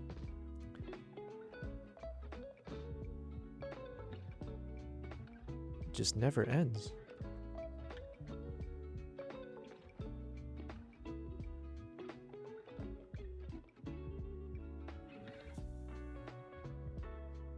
Okay. Is that it? Nope, we got more. Tell me that's it. Yes, okay. Then this, everything here to the right of this line is all of the remaining clips that we need to make a video out of, which is from 5 hours, 52 minutes to 12 hours. So it's like about 7 hours worth of, it may not look like it, but there's like 7 hours worth of video right here in this bunch. And then all of this, I think we can delete. We're not going to watch all of it. I just want to kind of review it one by one. We can jump ahead. Let's turn down the volume a little bit more. Void, you asked, the raw to final cut ratio is pretty daunting. Are they usually like this? I guess, I mean, I don't really have anyone to compare against, because you also don't see other people sharing the behind the scenes, which is why I was like, you know what? I don't mind doing this. I don't mind being the first. And so I love being able to share with people everything I'm doing here. I don't pretend to be someone who has some special skill set or I've got like some secret training or whatever. It's like, no, it's just hard work. Honestly, it's just hard work and just repetitive editing. For myself, kind of. This one's probably the most extreme that I've had to cut so much. But I'm also the type of photographer and videographer where I end up shooting way more than is necessary. So I'll maybe take like 500 photos of the same thing, right? Just in case I hope I get one that really works. Or I'll film like every single moment and I don't know what I'll use. And that's where I'm hoping to change over time as we become more experienced. Let's say for my future trip, the goal would be that before I go on this trip, I have like a clear idea of what kind of story am I looking to capture. So I'm actually having the story beforehand in my mind. And then I would also want to create a shot list of like, okay, when I travel there, what are all the key shots do I need? you know, before I travel, like what shots do I need from my apartment, packing up, doing this, doing that. From the plane, what do I get there? Do I need, how many selfie shots do I need? How many close-up shots do I need? So as I start having that, then I probably won't feel like the need or the urge to always film everything, because I'll already know, like, oh yeah, I took a shot like this already, check, check, check. But because I'm so new to filming, and especially this trip, like this is only what, the 4th trip since Uganda, chronologically, that I was doing this kind of long form vlogging. So I was very much shooting everything. And it's only until now, when I'm looking at all 9 hours in front of me, that I realize like a lot of this is either repetitive, it's unnecessary, it's too long, and people, you know, it's just, unfortunately, we have to keep things tight. And this is kind of why I wanted to get into YouTube, because I had the problem, think of it on another scale. Before I got into YouTube, I was doing Instagram.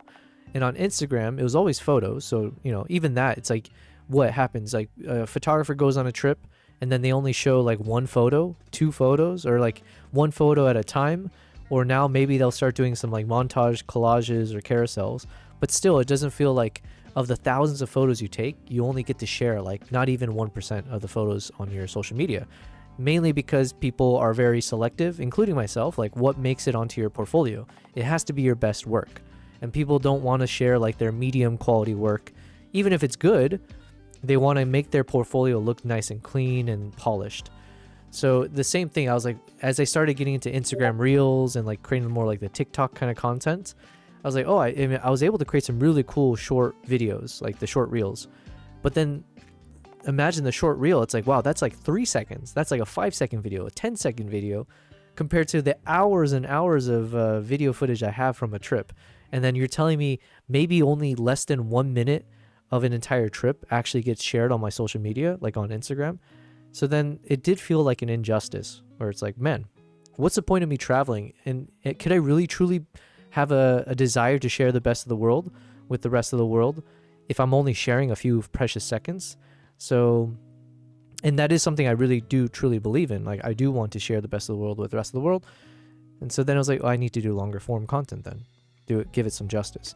And then live streaming just became a new step from that. I was like, wow, live streaming actually lets me literally share the entirety of my trips for anyone interested. So there's another avenue for me to share everything. But yeah, it's just everyone's different for sure. I have a tendency to shoot way too much, but we will eventually get to a point where I'm more selective with what I end up shooting. Okay, so what we're gonna do here is we're gonna do a little speed run. We're gonna watch some of these clips. We're not gonna watch all of them. If I see something repetitive, I'll jump to the next clip. But here this way, Void, you'll be able to see literally every one of these videos that didn't make the cut, and it is quite a bit. So let's go ahead and play. And you'll see some of these moments are very repetitive. It's like I have a lot of these moments where I'm doing a selfie, where I'm on horseback. So do I need to show 30 seconds of it? Probably not. I just need a few seconds from one of them that makes it in, and the rest become like duplicative.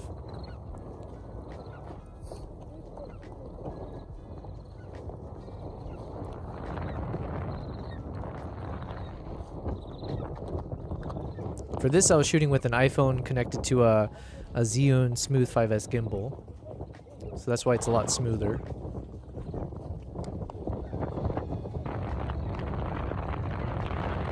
Also, I didn't know anything about microphones back then, so I didn't bring any of those like dead cats or whatever they call them to like block the wind.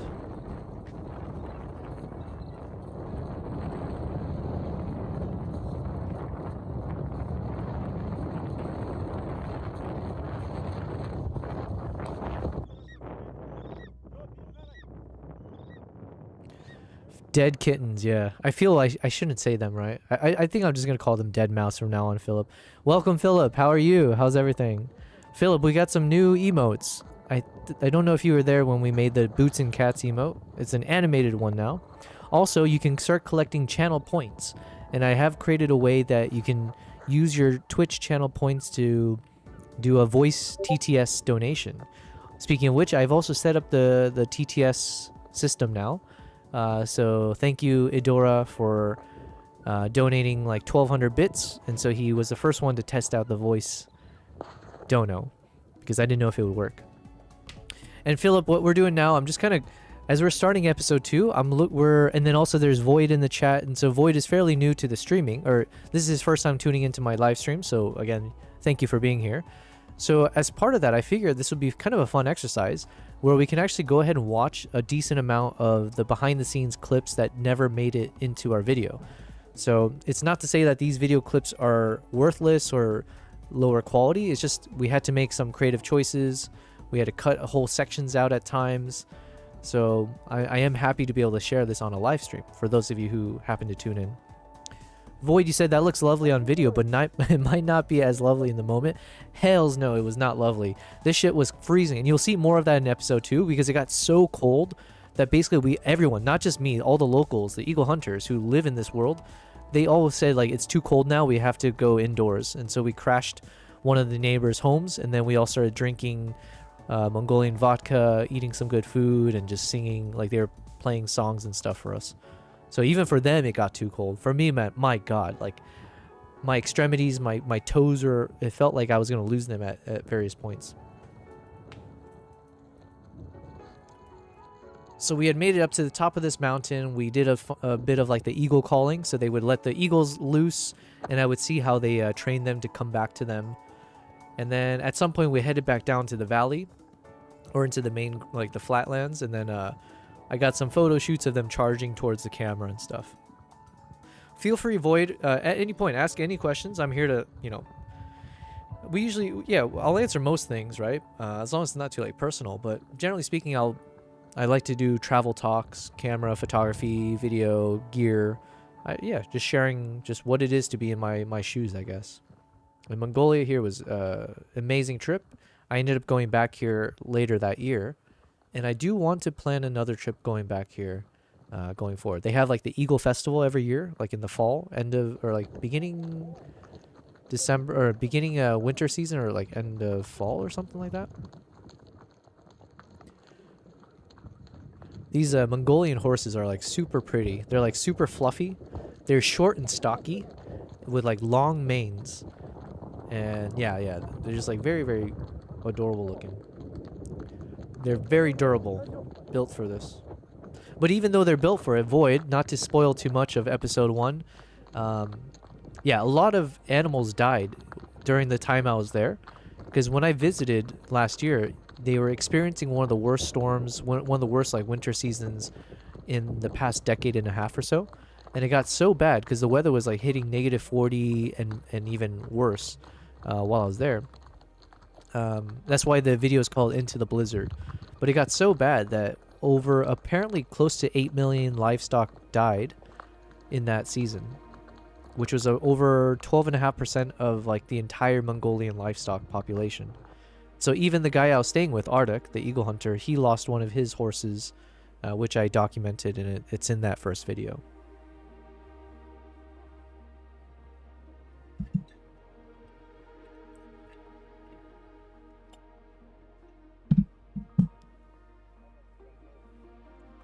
So this is where they live. So they're a nomadic people. So essentially they will shift between homes and locations during like the seasons. So they, like the Mongolian nomadic people, they know how to like quickly pack up their stuff, and they know how to quickly set up their yurts or gurs, which are those like circular tents.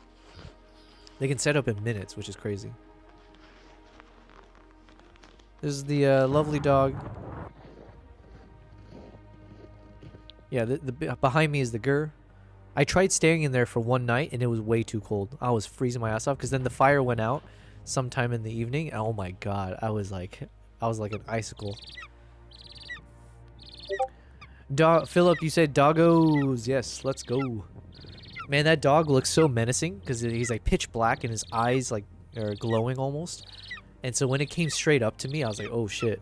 But then it came straight up and then like rolled over on its back. Wanted belly rubs.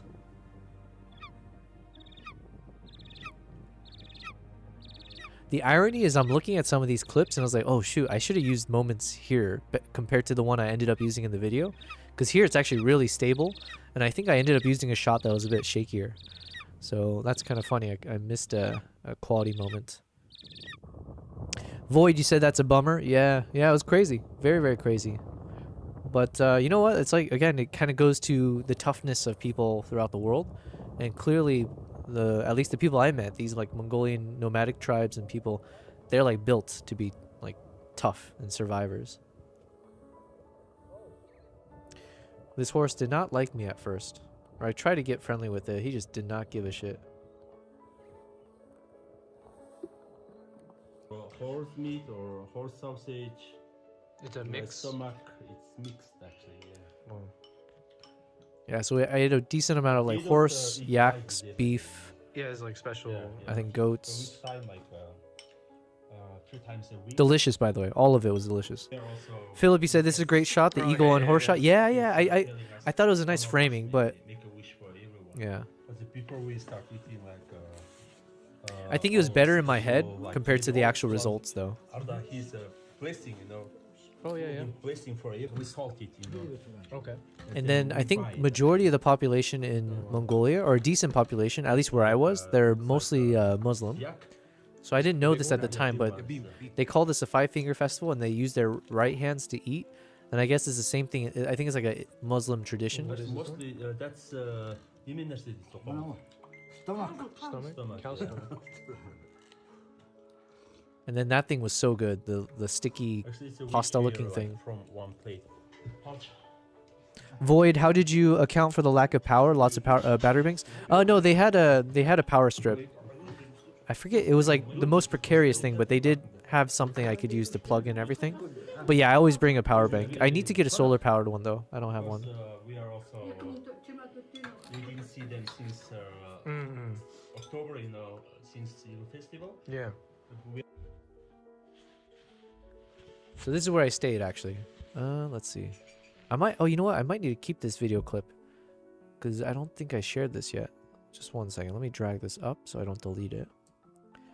So basically, I slept on the bed down here. It was just a mat on the ground with some like thermal things and whatnot. And then Ibo slept over here. And then at sometimes we had to set up a heater in the room. It got so freezing cold.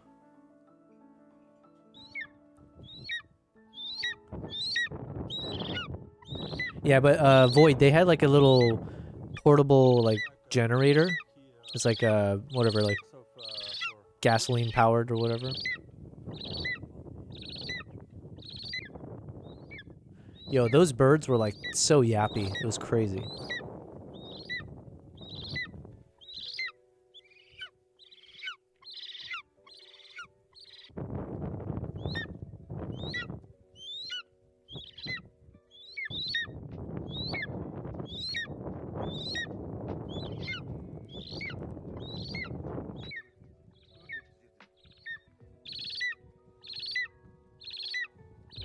See, so Void.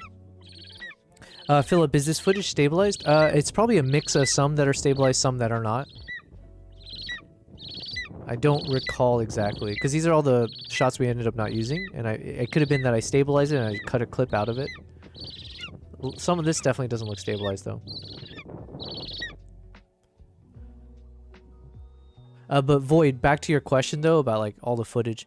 Like, as I get more experience, the hope is that I wouldn't have had to film so many of the same moments. I would hope that I would have more confidence then to be like, oh, I got the shot I need, and I can move on. But back then, I had no idea what I'm doing, so I'm just, like, trying to film as many times as possible, different moments, and hoping one of them will stick.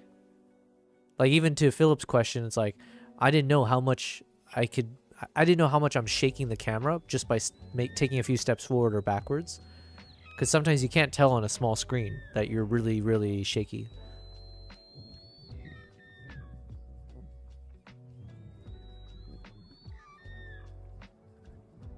So this is one of the other eagle hunters who joined us for this outing. But yeah, that's usually how they'll train the eagles. They have like a piece of raw meat, and then they'll do like some kind of calling, and then wave the meat around, and then eventually the eagle will come over.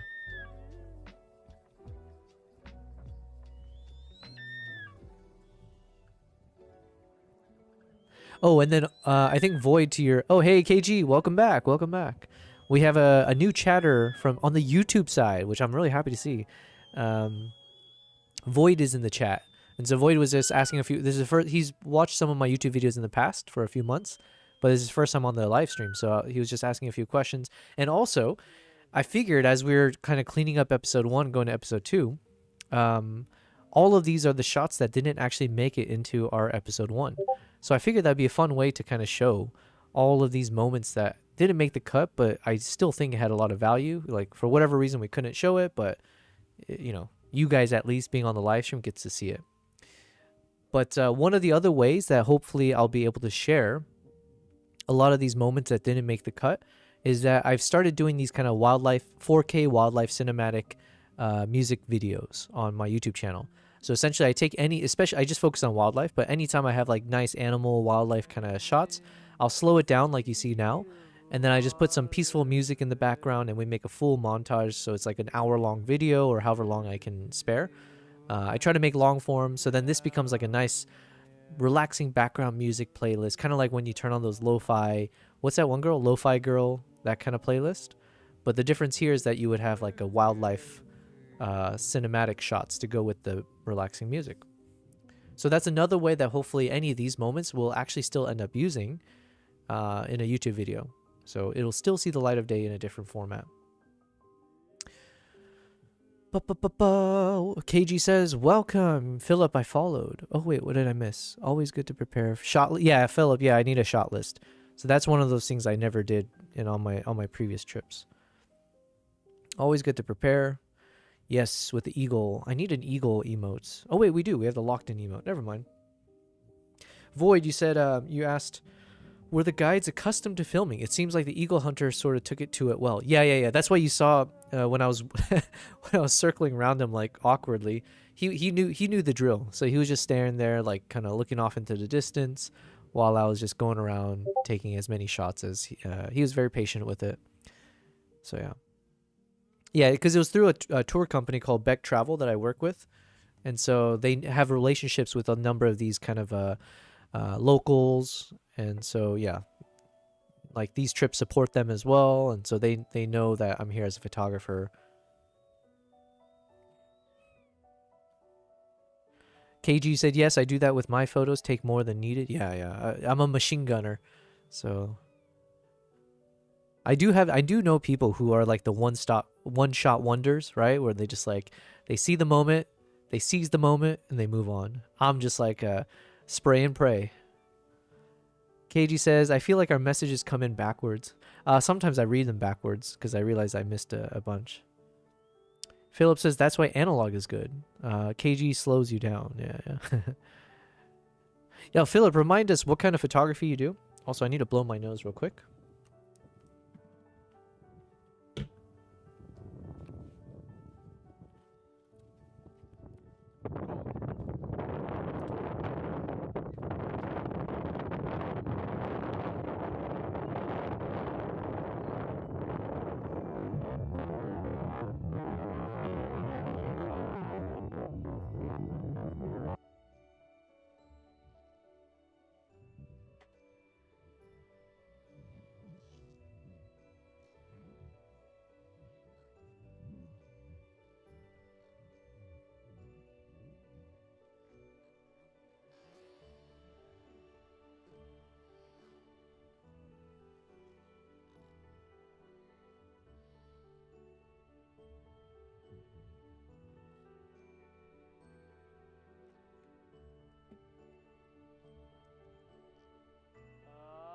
All right.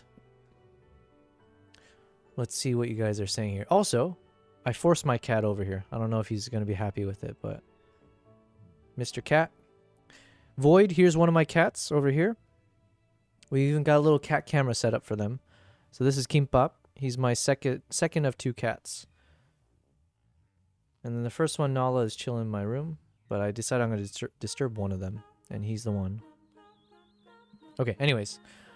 Let's see what you guys are saying here. Yeah, so Philip does photography. I'm not that confident, but most of the time I'll go, I got it, and don't want to shoot more of the same thing. Yeah.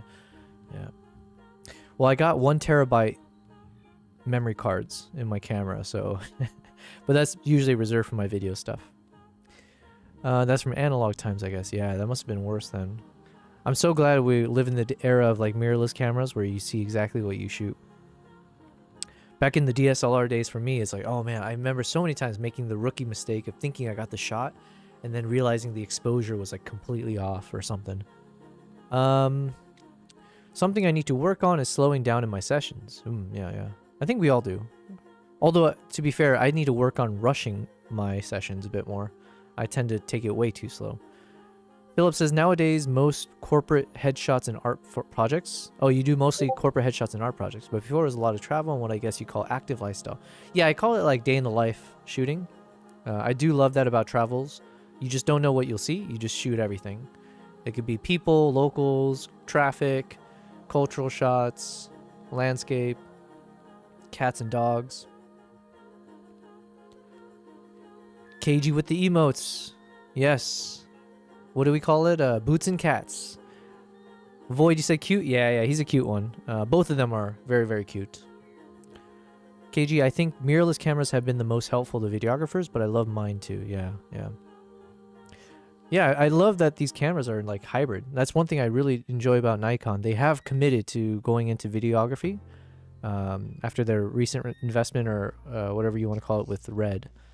And yeah, I can attest to it, right? Even with their Z6 III camera, which is like half the price of the Z9, but then they packed it with all the best video, like the video features.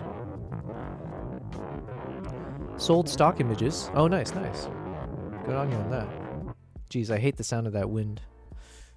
So yeah, Void, you can kind of see here, and all you guys, Philip and all that, but this is like, these are all the shots that actually we never got to share, which is kind of a shame, right? Because some of these are really cool. So no, do not fret. We will make a video showing all of this as the separate one.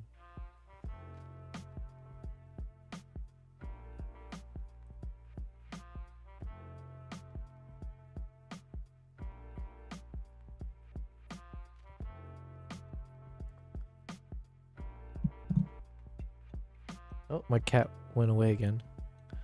They're just not feeling this area anymore.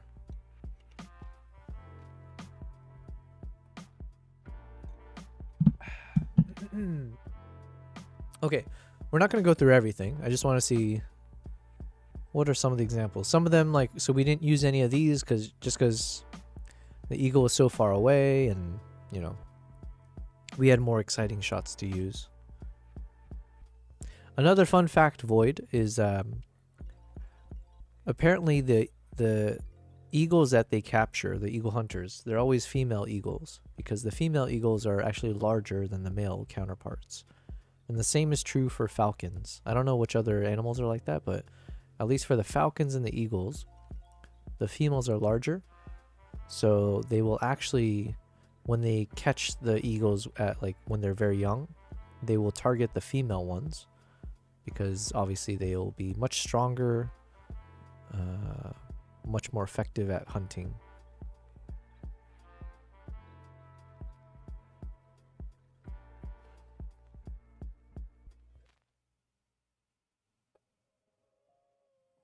Where is he going? Where's she going?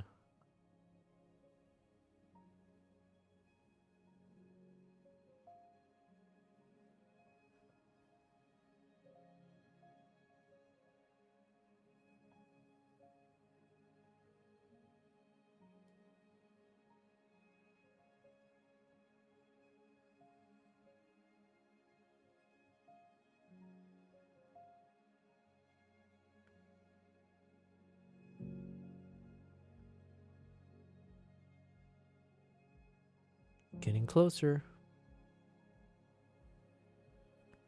Yeah, so imagine for like that 4K cinema video, I'll show the entirety of this, and then we'll just have some nice background music.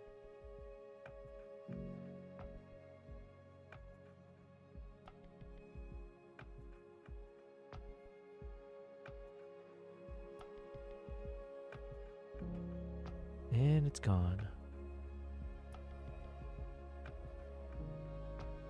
Oh yeah, this is the one I missed. I missed the landing.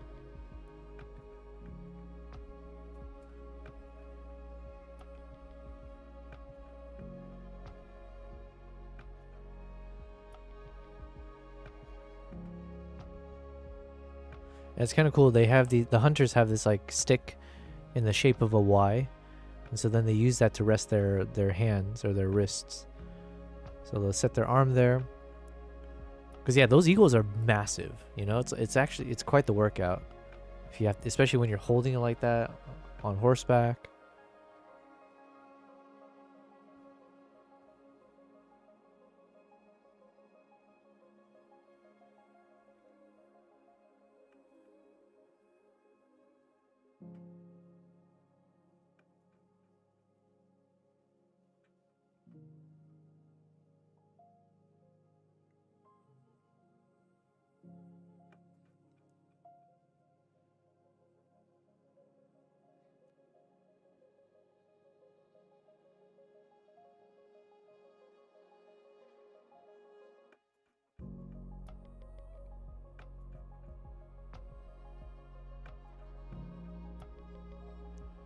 Void, you asked, did you explore the more arid regions of Mongolia? No, I have not. There's, so they do have like more like desert areas that I've been wanting to go to. The Gobi Desert. Apparently there's this really, I think it's the most, it might be the most. It's one of the most endangered or rare species of bears. I think it's just called the Gobi bear. But yeah, it would be fun to like try to do like a documentary style where we're searching for the Gobi bear in the desert. I think there's not even, I could be wrong. It's something like there might not even be like 50 of them left in the world. Actually, let's test let's figure out what the answer actually is.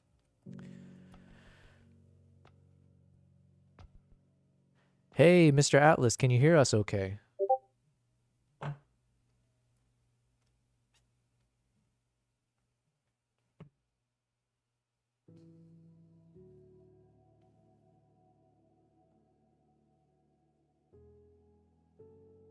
Yep, I can hear you just fine. Sometimes there's just a little delay, but I'm definitely here and not jaded at all. If you need to refresh or anything on your end, feel free. But I'm here and ready to roll with whatever you need.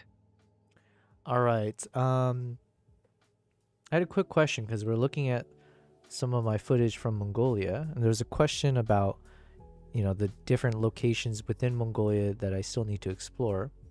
And then it just made me think about the Gobi Desert, and I believe there's something called the Gobi bear, or there's some kind of a bear that lives there that is one of the most endangered, or one of the, yeah, I think it's like one of the most endangered. But could you give me some facts about the Gobi bear, including how many are still left in the world, and just in general, any thoughts about them?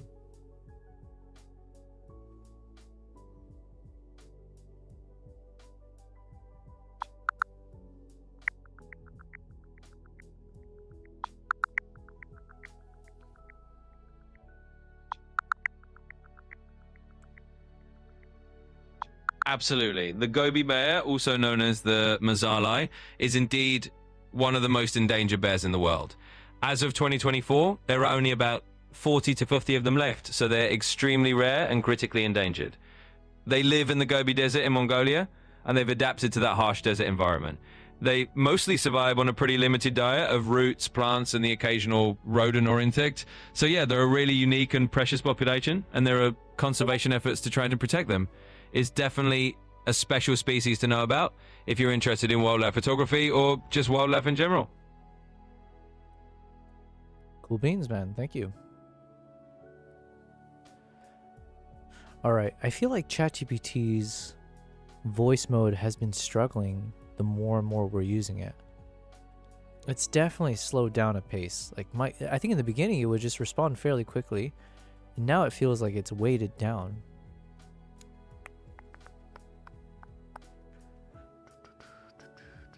Hi, glad to meet you.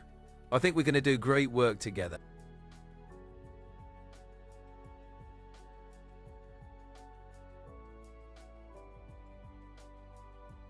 I don't know what I was filming here. Oh, okay. This is like a vertical shot. That's why I was like, what's going on?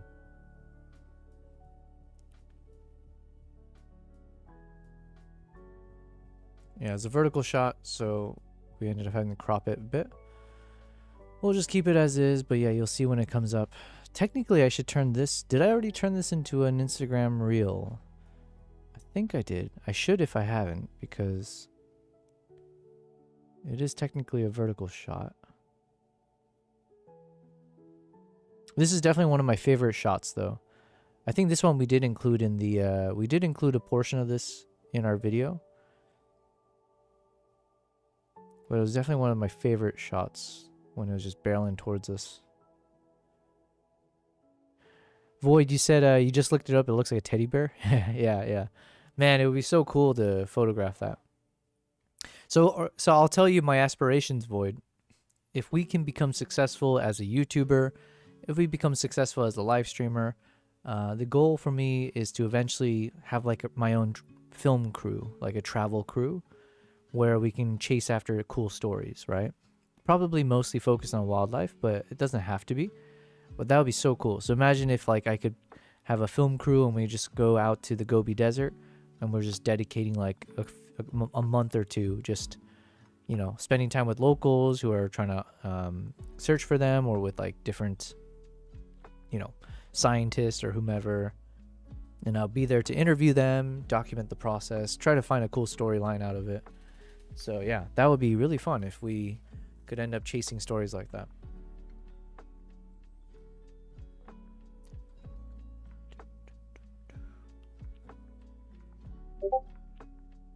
Let's see if that one had a...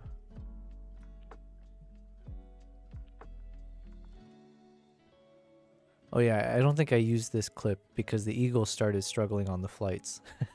You can see here, the eagles are like just... Sometimes when the eagles have they have these little masks that they put on them so that the eagles don't stress out too often when, you know, there's out and about. But sometimes when they take the masks off, the eagles start getting so distracted by everything, and then they struggle to get them to stay perched on their wrists, which is very comical looking here.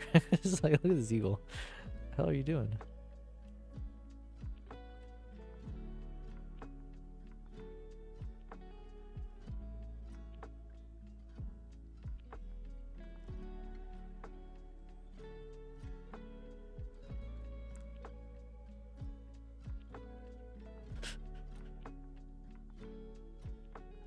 There you go.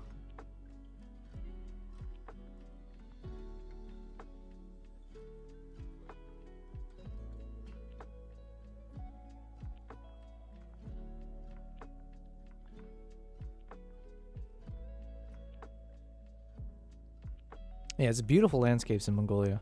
And apparently in like the springtime, all of this essentially it's like a full valley of like green pastures and like rivers and stuff like that. So you definitely, it's like a country you can definitely go in multiple seasons, and like you have a completely different experience, and it's all nature. Void, you said like the best ever food show channel, but more documentary-esque. I've never heard of it. Would it be, yeah, like if we could do like a Anthony Bourdain style, that would definitely be epic. I don't know what generation you are, Void, but for me, I'm in my early 30s. I made this comment before. I kind of stand by it, although it sounds a bit comical to say it. But I think I Show Speed is the Gen Z version of Anthony Bourdain, where, you know, they got their own specific like you know, niche or whatever they do, but then they're traveling the world, and every time they're traveling, like they have huge followings of people watching them in their exploring different cultures, and at the end of the day, people learn a bit more about the world through them. In Anthony Bourdain's case, it was like through the lens of food, but then connecting all the cultures. And then I Show Speed is just like his personality and just his goofy antics, but then also the live streaming world and like showing everyone everything in real time. But yeah, so I think I think I Show Speed is probably like one of the coolest examples of what an influencer or like a content creator can do. I know he was in China recently, and I remember that was one of those trips where everyone online was talking about it. I was like, wow, I didn't know China was like this and that and that, because like we all have like perceptions about countries, but it's kind of cool to be able to have someone actually in a country showing you the good and the bad and whatever. So that is also one of our aspirations, is that as the technology gets better, especially because a lot of the places I travel to, it's quite remote. so they don't necessarily have the best cell connections or internet and stuff like that. But if we, with the advent of Starlink and other stuff, there's a chance that hopefully we'll be able to like do actual live streams in places when I'm traveling. So imagine if I'm on like an African safari and we're able to hook up a Starlink to the Jeep. I would love to be able to like show you guys in live stream format whatever animals we're taking photos of.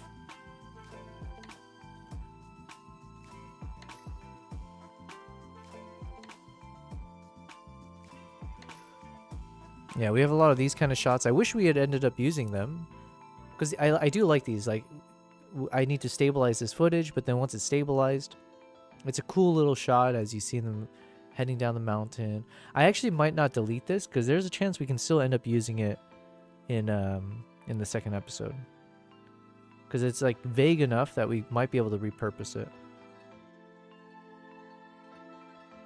Yeah, so on that note, let me drag this one up. Same with this shot. So these ones I think we can reuse.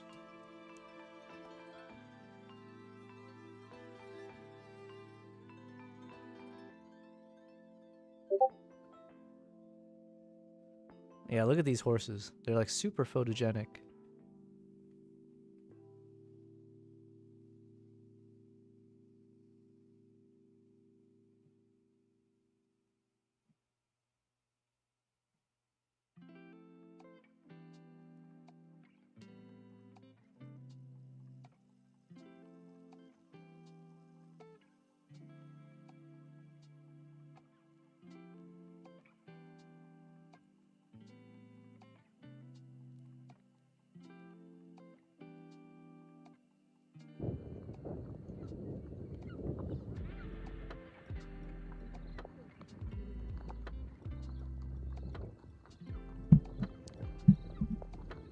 Oh, the irony of this this particular moment is I had a GoPro strapped to my head, like on my beanie, and then I had the Insta, and then I had my camera.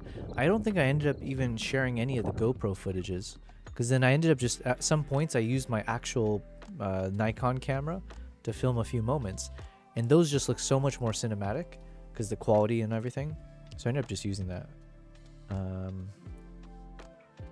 This was actually shot with the iPhone, so this is not bad. It's like nice stabilized, but just looks so good on the Z9 camera.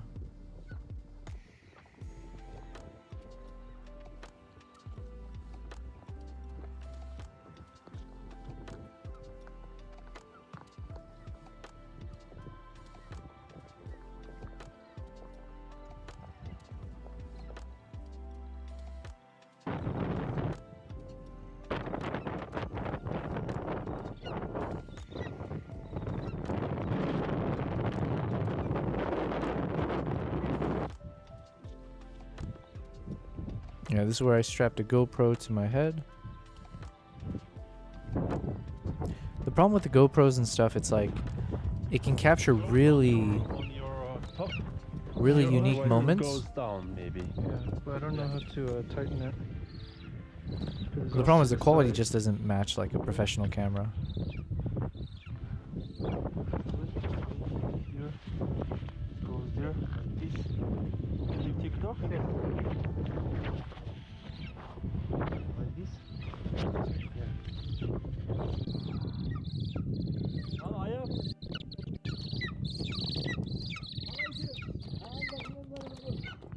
Okay, just hold him. Go.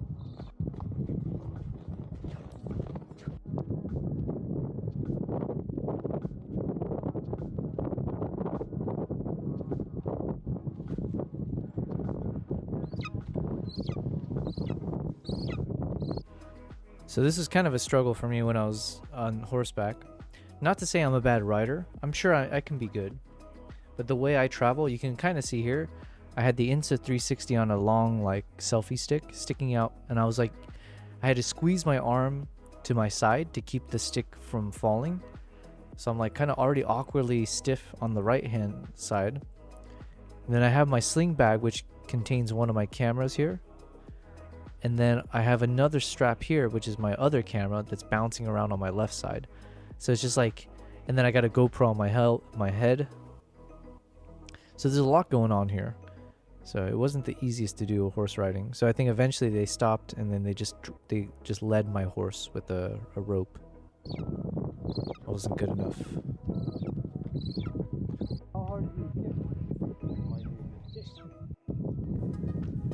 This is where they took it.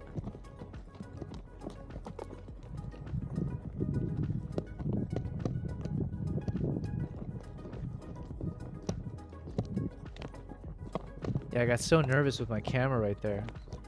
I thought it was like I broke it or something.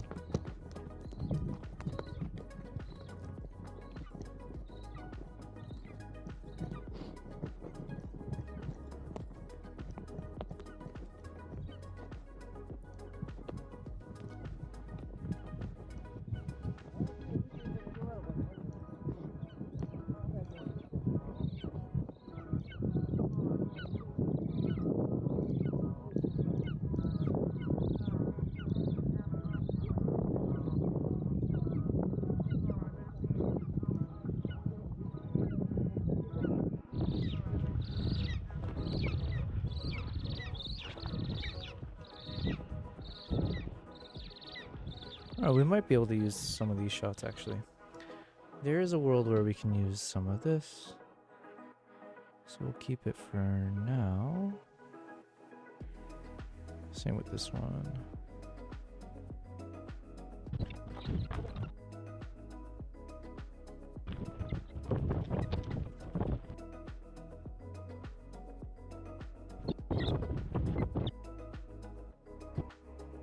Drone footage, I'm not sure. They're not the best shots.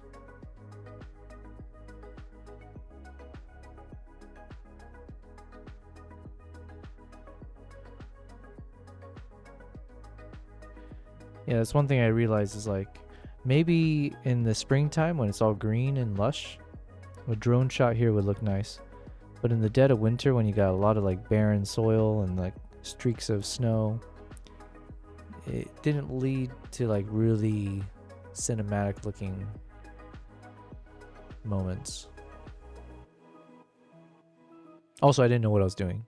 I still don't really know how to use drones.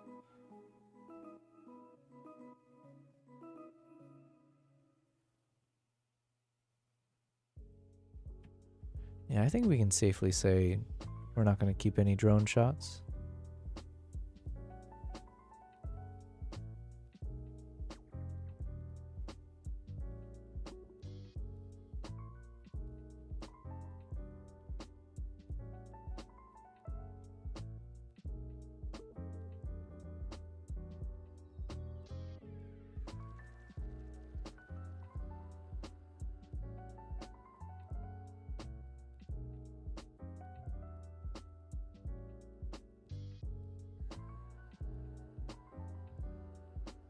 This could be a cool shot, actually. Actually, yeah, let's see. So once it touched down,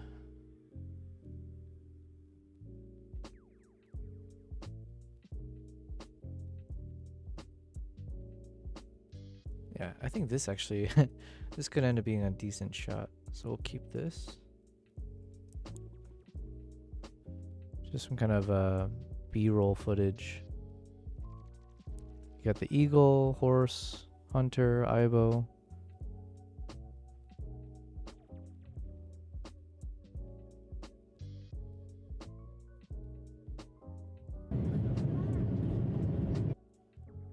All right.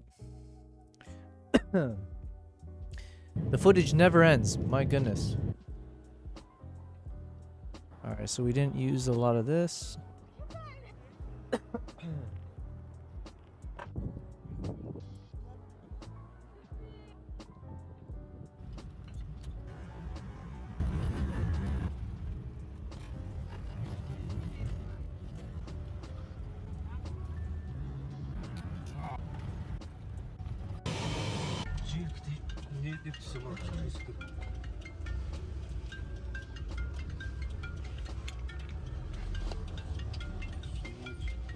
And that ringtone is like a universal language.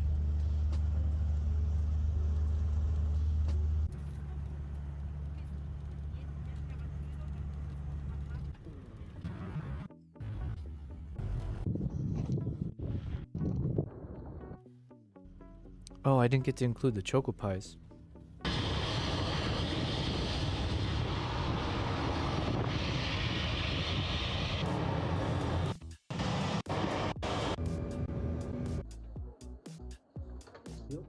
So I can record this way.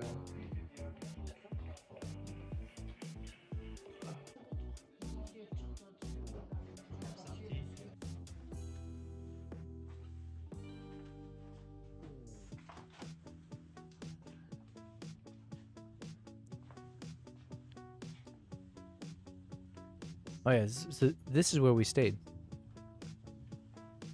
This is pretty like a simple lifestyle. Nothing crazy. Very peaceful.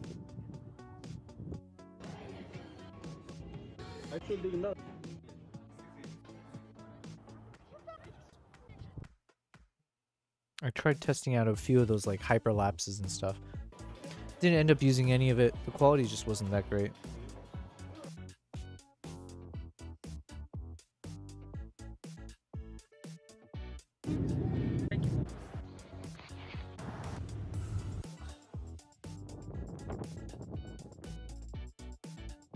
Oh, that's it. Okay. So that's all of the shots. I kind of sped through them at the end, but this means I can now delete everything on the bottom row. Everything in the top or the second row, we will retain for now as potentials, but we may still end up deleting them.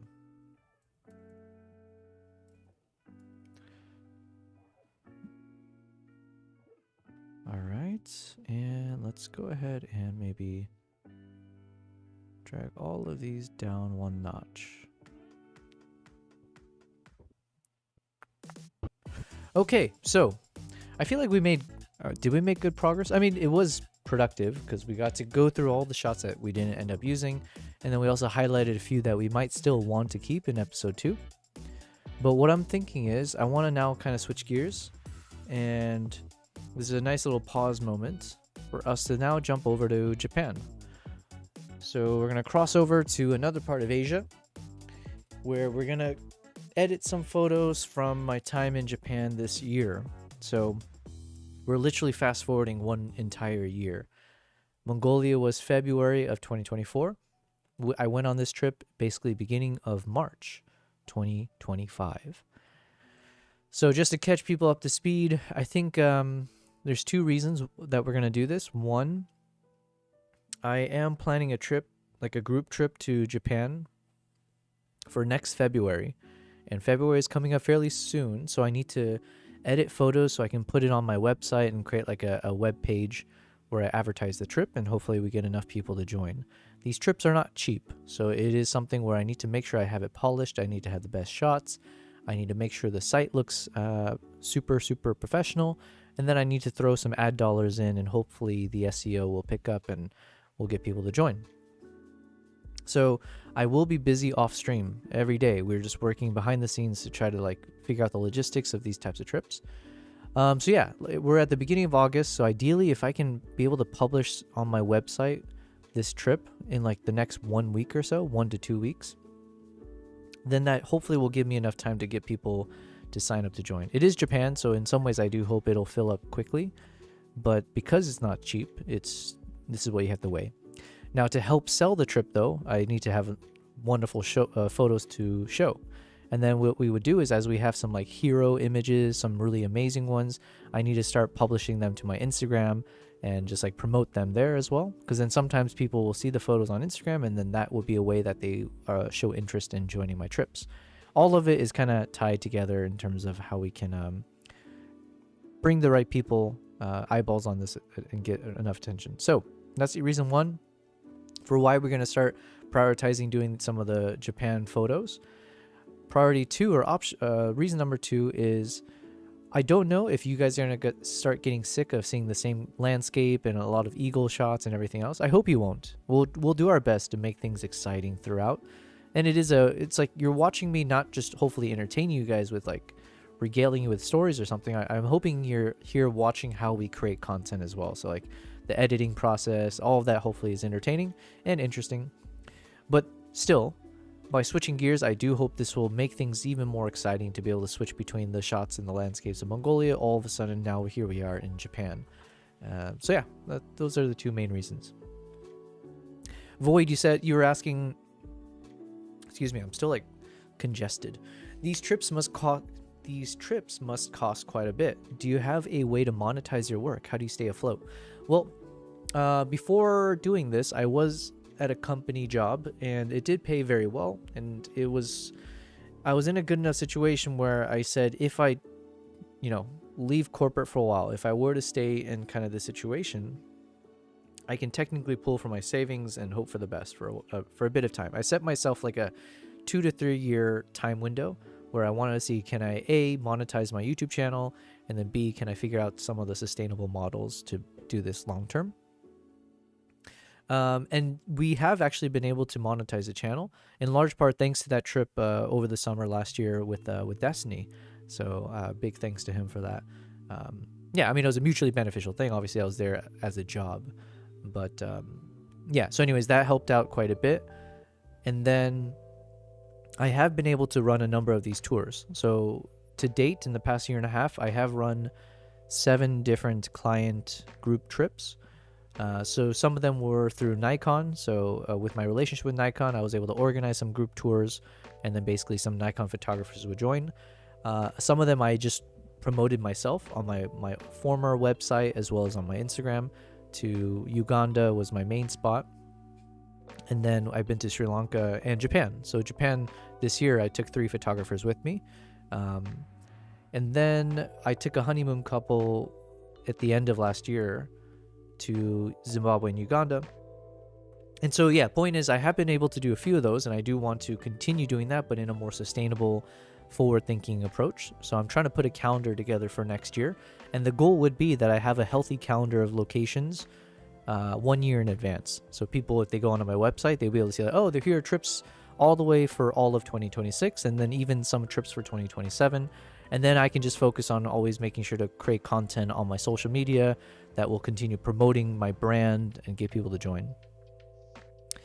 But yeah, and then I do a bit of freelance work here and there. It's like event photography, corporate events, stuff like that, which tends to pay quite well out here in Dubai.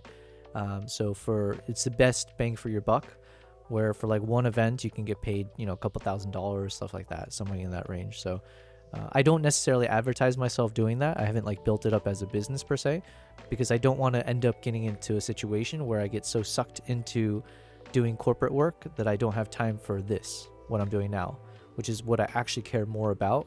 Like I would rather fail trying to do this than putting all my time into becoming, let's say, like a freelance event photographer or any of these kind of other niches where I can make good money, but it's now doing other people's work as opposed to building up my own brand and my own self. So I am taking a bit of a risk here, but I've decided, yeah, I'd rather just do that. And then if it doesn't work out, then look, we'll get to it when we get to it, but it's been working out so far. I've been enjoying the ride as well. Yeah, it's a little bit of like trusting in yourself, I'd say. KG, you said, I need a mod. Who needs a mod? Me? I need a mod for sure. I would love a mod. I don't even know what a mod does, but a mod would be nice. Oh, you're talking because there's a message above. Right, there's like some spam message. I thought I deleted. Oh, see, I removed it from my Restream chat, but it looks like, is it still on the Twitch chat? Is that? I don't know how to get rid of him. Let's see. How do I get rid of a spam message? Pin this message. Click to reply. No, I don't want to do that.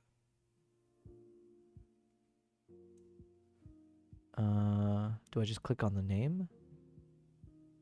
Should I gift this person a sub? Manage suspicious user. Restrict. Okay, there we go. Yes, I do need a mod. I think I have auto mod, and then my hubs, when he's on, gets to them before I do. Okay, I didn't know there's an auto mod. Oh, I should turn that on. KG, you said... So, Void, I hope I answer your question, but yeah, these trips do cost a lot. So, for an example, I have put together my Uganda trip. I haven't published it on my website yet, but for my trip to Uganda, where we're going to be spending about 9 days exploring all the primates. So we'll do some gorilla trekking, chimpanzee treks. We're going to go into the swamps for the shoebill storks. For that kind of trip, it's going to cost around 65 or 6,900 US dollars per person. And we're looking for like a group of anywhere from 3 to 6 for us to be able to go on this trip. So not cheap at all. But that is actually, you might be shocked to learn, that's like kind of like moderately priced. Some people they'll spend upwards of like $10,000 per person to go on these types of wildlife trips. This Japan trip that I'm putting together, I think it's also going to be roughly around 9 days. And this one will probably be somewhere in the ballpark of $3,500 to $5,000. I haven't done the actual math yet, but that's roughly where I think I'll have to price it. And then some of the other locations I go, it could be slightly cheaper. Some might be still in that same ballpark. Wildlife trips just tend not to be cheap. I do want to try to organize another Vietnam trip, and that was more portraiture. And so I was like going to cultural moments and going to different villages or locations. That one might be cheaper. That could be roughly in the 2,000-ish range. And then if I do organize a trip back to Mongolia during the Eagle Festival, that might be, I don't know, just so don't quote me on it, but that could be something that's like in the 3,000 to 4,000 per person range. But also just depends how many people you're trying to have on a trip. Yeah. KG said, can't go wrong with Fox picks. Not living if not risking. Absolutely. Yes, boots and cats to that. Boots to that. And yes, that message. Yeah, exactly. I think I have automod. Yes. And then, hey, L, what's up? Morning. I just found something crazy gathering dust. Yo, L, we were giving you a shout out yesterday. Why is that?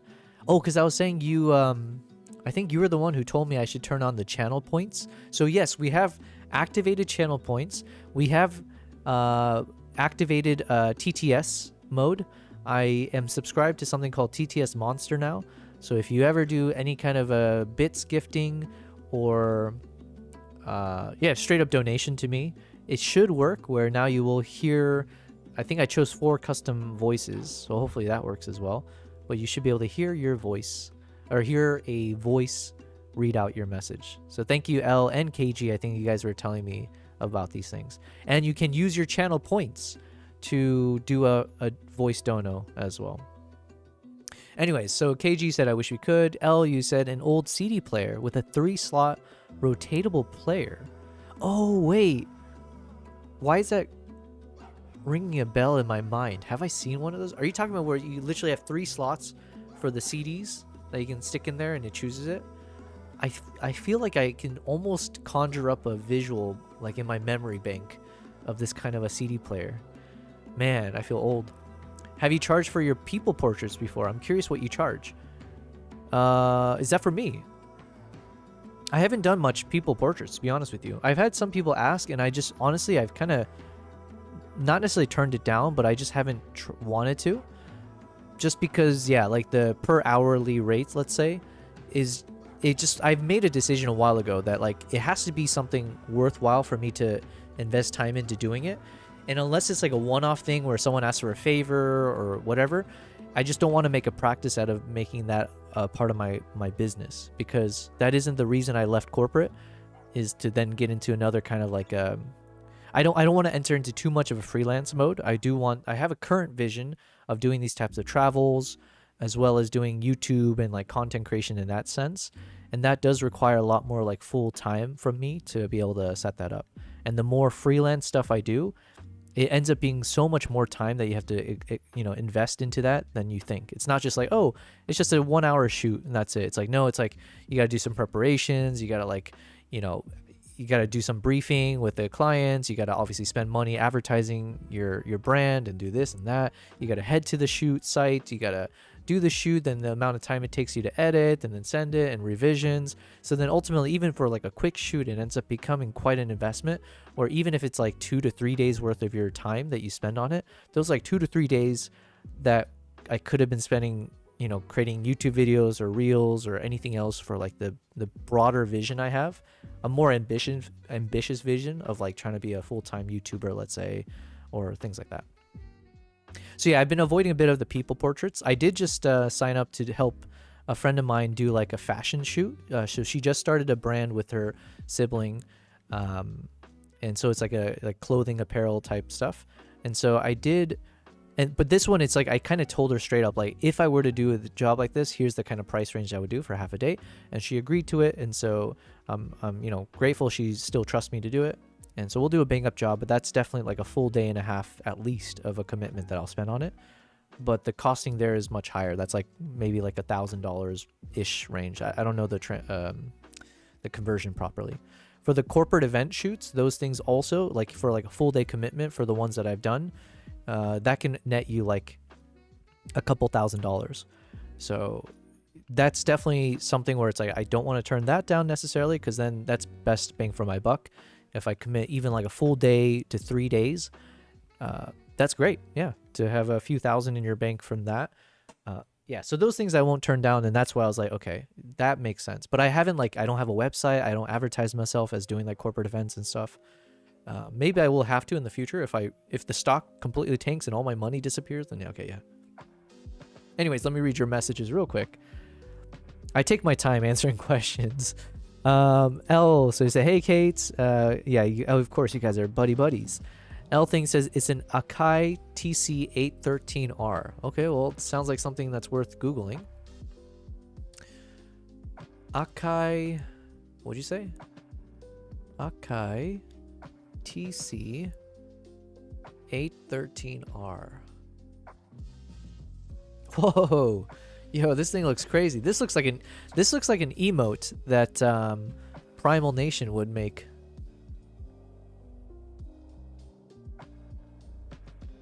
That's crazy. I had one of these things growing up, something that looked more like this.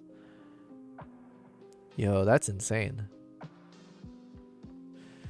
KG said, yeah, I totally get it. It's easy to get burnt out and stressed when it's your job financially. Yeah. And L, you said, that reminds me, excuse me, I got a workshop I should get working on hosting it October 12th, but haven't started planning it. Oh, okay. October 12th.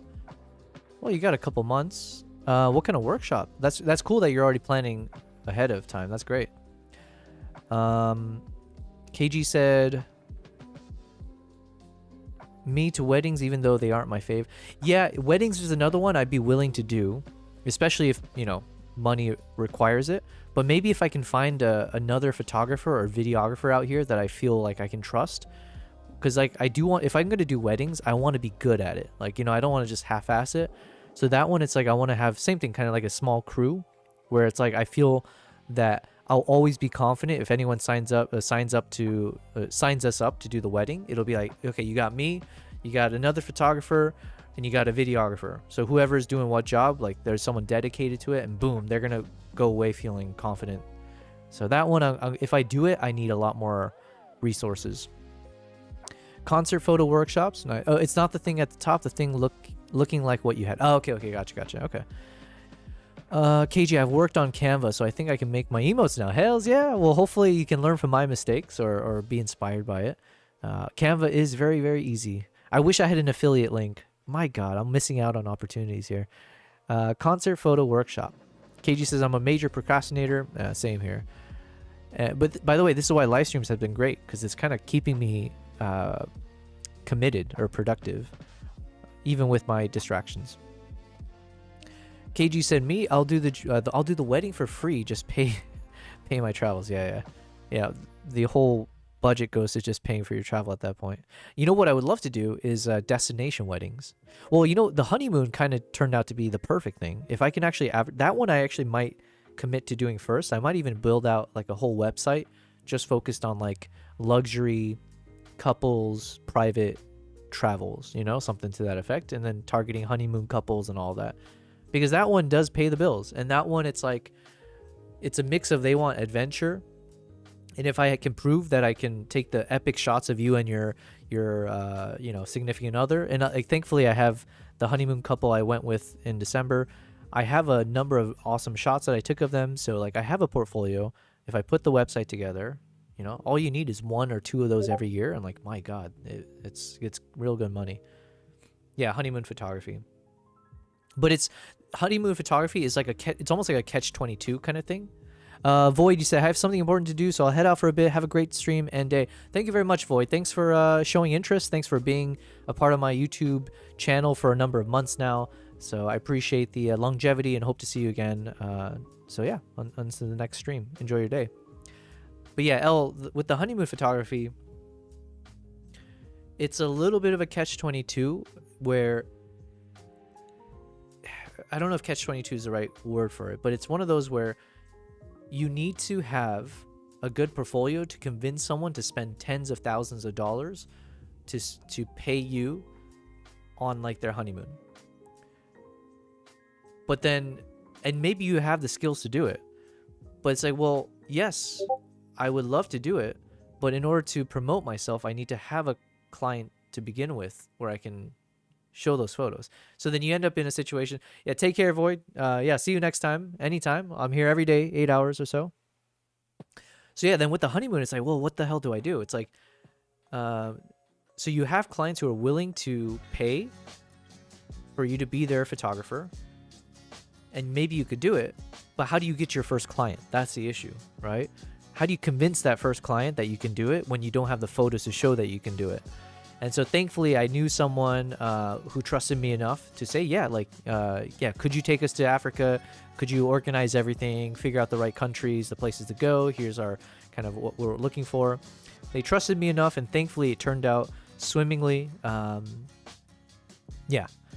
So now I do have that portfolio that everyone else who would like to do something like that doesn't necessarily have the chance to have, which is like your first client who trusted you enough to spend like, you know, $50,000 or whatever to do this kind of a experiment.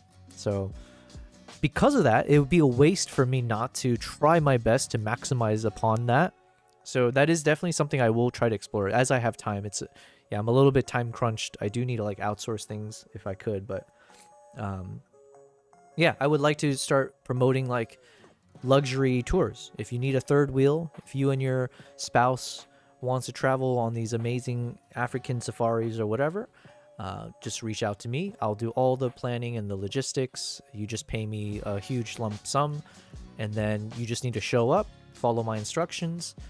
I will take all those epic photos and videos. You just chill. I'll share all the photos. You can post it on your channels. Pretend like you took them. It's all good. It's all good.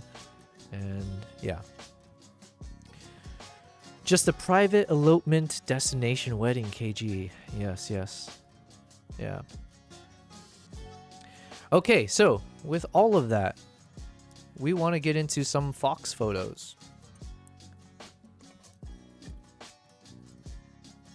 All right, coffee is gone. Let's do this. All right, we should probably start with day 1. I do recall I had spent time already kind of choosing shots. I've already kind of like done a denoising on a lot of these shots. But with that said, I think there's a few others I should work on. So I need some group shots. So I show that I've taken clients out. So this one for sure.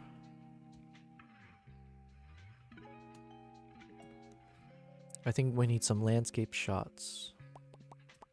Bang, bang.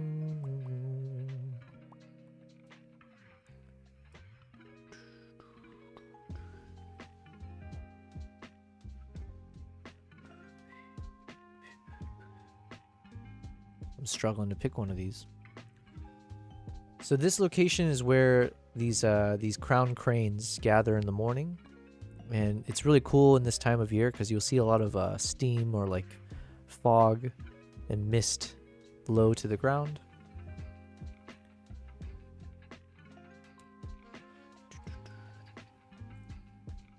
I'm just trying to test which one of these.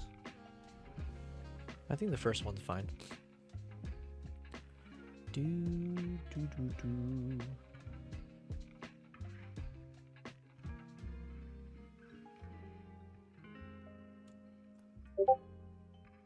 Do, do, do, do, do.